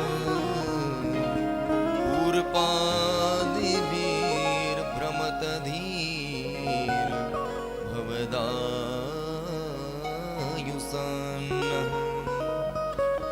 इति गोप्यः प्रगायन्त्यः प्रलपत्न्यश्च चित्रधा रुरुदुः सुस्वरं राजन् कृष्णदर्शन लालसा तासामावीर भूचोरी स्मयमान मुखाम्बुज तासामावीर भूचोरी स्मयमान मुखाम्बुज पीताम्बरधर सृग्वी साक्षात् मन्मथ मन्मथ साक्षात् मन्मथ मन्मथ साक्षात् मन्मथ मन्मथ। गोपियां कह रही हैं, अरे सखियों, जिन प्रभु के चरण कमलों को हमें हृदय में धारण करने में भी कष्ट होता है कि आपके चरण इतने सुकुमार हैं, हमारे कठोर हृदय में यदि हम धारण कराएंगी तो आपको कष्ट हो जाएगा। इस डर से हम आपके चरण को अपने हृदय में नहीं पधराती। आप उन्हीं निरावरण चरणों से जंगल में दौड़ लगा रहे हो, ये हमें स्वीकार नहीं है। प्रभु, आपका दर्शन जो है वही हमें जो है अब सुख प्रदान कर सकता है। तो एक ही स्वर में गोपियां जो है रुदन करने लगी और आर्त होकर के जब एक ही स्वर में भगवान श्री कृष्ण को पुकारा तो भगवान श्री कृष्ण से भी रहा नहीं गया। तासामा विरभूचोरी, भगवान श्री कृष्ण जो है समस्त गोपियों के सम्मुख प्रकट हो गए। जितनी गोपियां थी उतने ही गोपाल हो गए और दौड़े दौड़े आए और अपना पीतांबर जो है हाथ में लेकर के, प्रायः यदि किसी का कोई दोष कर देता है तो अपनी पगड़ी जो है उसके चरणों में समर्पित कर देता है कि भैया हमसे गलती हो गई, हमें क्षमा कर दो। तो भगवान हमारे जैसे पगड़ी तो धारण किए हुए थे नहीं, पीतांबर ही धारण करते हैं। तो अपना पीतांबर लेकर के आए हैं गोपियों के आंसू पहुंचने के लिए और मानो उनसे क्षमा भी मांग रहे हैं कि देवियों मुझसे गलती हो गई, मैं तो तुम्हारा अपराधी हूँ। इसलिए भगवान जो है गोपियों के सम्मुख पीतांबर लेकर के आए। अब गोपियों ने जैसे ही भगवान का दर्शन किया तो समस्त गोपियां देहबान भूल गई। कुछ गोपी तो सोच रही है कहीं हमें स्वप्न तो नहीं आ रहा। एक गोपी जो है भ्रिकुटी टेढ़ी करके देख तो रही है पर सोच रही है कि इनको यदि हमने फिर से कुछ कटु वचन सुना दिए तो कहीं फिर से गायब ना हो जाए। इसलिए समस्त गोपियां जो हैं अब भगवान के प्रेम में जो है पुलकित हो गई और भगवान ने जो है अब उन्हें वह दिव्य रास का आनंद प्रदान किया। जितनी गोपियां थी उतने ही गोपाल प्रकट हो गए और अब भगवान ने जो है महारास में थिरकना प्रारंभ किया। बोल रास बिहारी सरकार की जय। गोकुल में देखो, वृंदावन में देखो रे, मुरली बाजे रे, श्याम संग राधा नाचे रे। गोकुल में देखो, वृंदावन में देखो रे, मुरली बाजे रे, श्याम संग मुरली बाजे रे, श्याम संग राधा नाचे रे। ओ श्याम संग राधा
छम नाचे राधा रानी सुन के मीठी मुरलिया श्याम छवि पर सब बलिहारी गोपी ग्वाल और गैया श्याम छवि पर सब बलिहारी गोपी ग्वाल और गैया सर सर चाले रे मस्त पुरवैया रे सरल सरल जाए रे पावन पुरवैया रे मेघा गाज रे श्याम संग राधा नाचे रे ओ श्याम संग राधा नाचे रे गोकुल में देखो वृंदावन में देखो रे मुरली बाजे श्याम संग राधा नाचे रे ओ श्याम संग राधा नाचे रे जय हो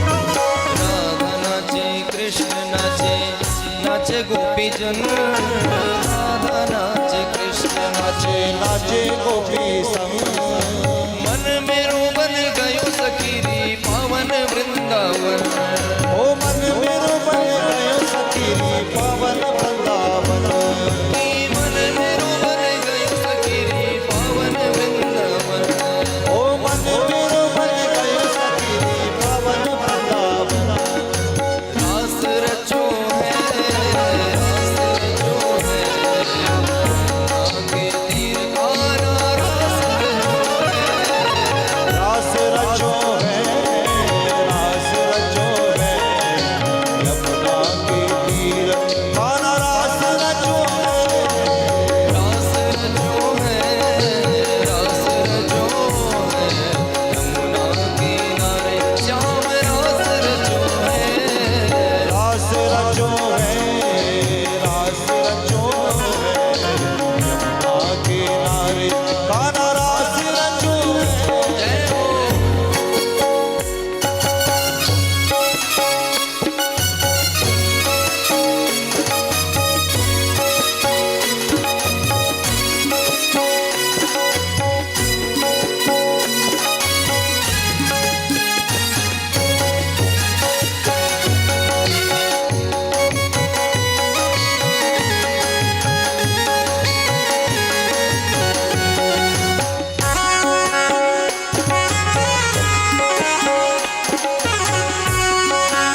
जन संग जग का पालनहारे हो। रास बिहारी संग राधा सुकुमारी संग रास बिहारी संग राधा सुकुमारी संग ब्रज में विराजे श्याम संग राधा नाचे ओ श्याम संग राधा नाचे रे। गोकुल में देखो वृंदावन में देखो रे मुरली बाजे रे श्याम संग राधा नाचे रे ओ श्याम संग राधा नाचे रे। रास रचो है यमुना के तीर कान्हा रास रचो है ओ रास रचो है यमुना के तीर कान्हा रास रचो है। रास रचो है यमुना किनारे श्याम रास रचो है रास रचो है यमुना किनारे कान्हा रास रचो है। कान्हा रास रचो है कान्हा रास रचो है कान्हा रास रचो है कान्हा रास रचो है कान्हा रास रचो है कान्हा रास रचो है कान्हा रास रचो है कान्हा रास रचो है। बोल रास बिहारी सरकार की जय विक्रीडितं ब्रिजवधू भिरिदं च विष्णु श्रद्धान्वितो नु शृणुया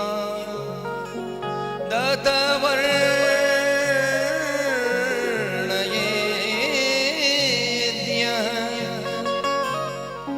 भक्तिं परां भगवती प्रतिलब्धकामम्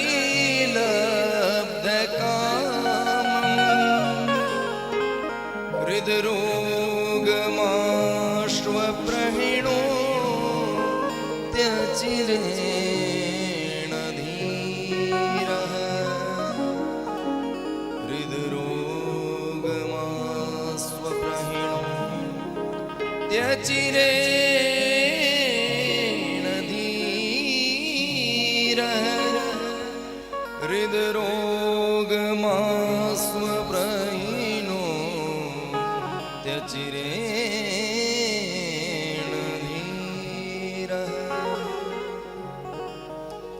सुखदेव जी कहते हैं प्रिय परीक्षित ब्रह्मरात्र उपावृत्ते वासुदेवानुमोदिता।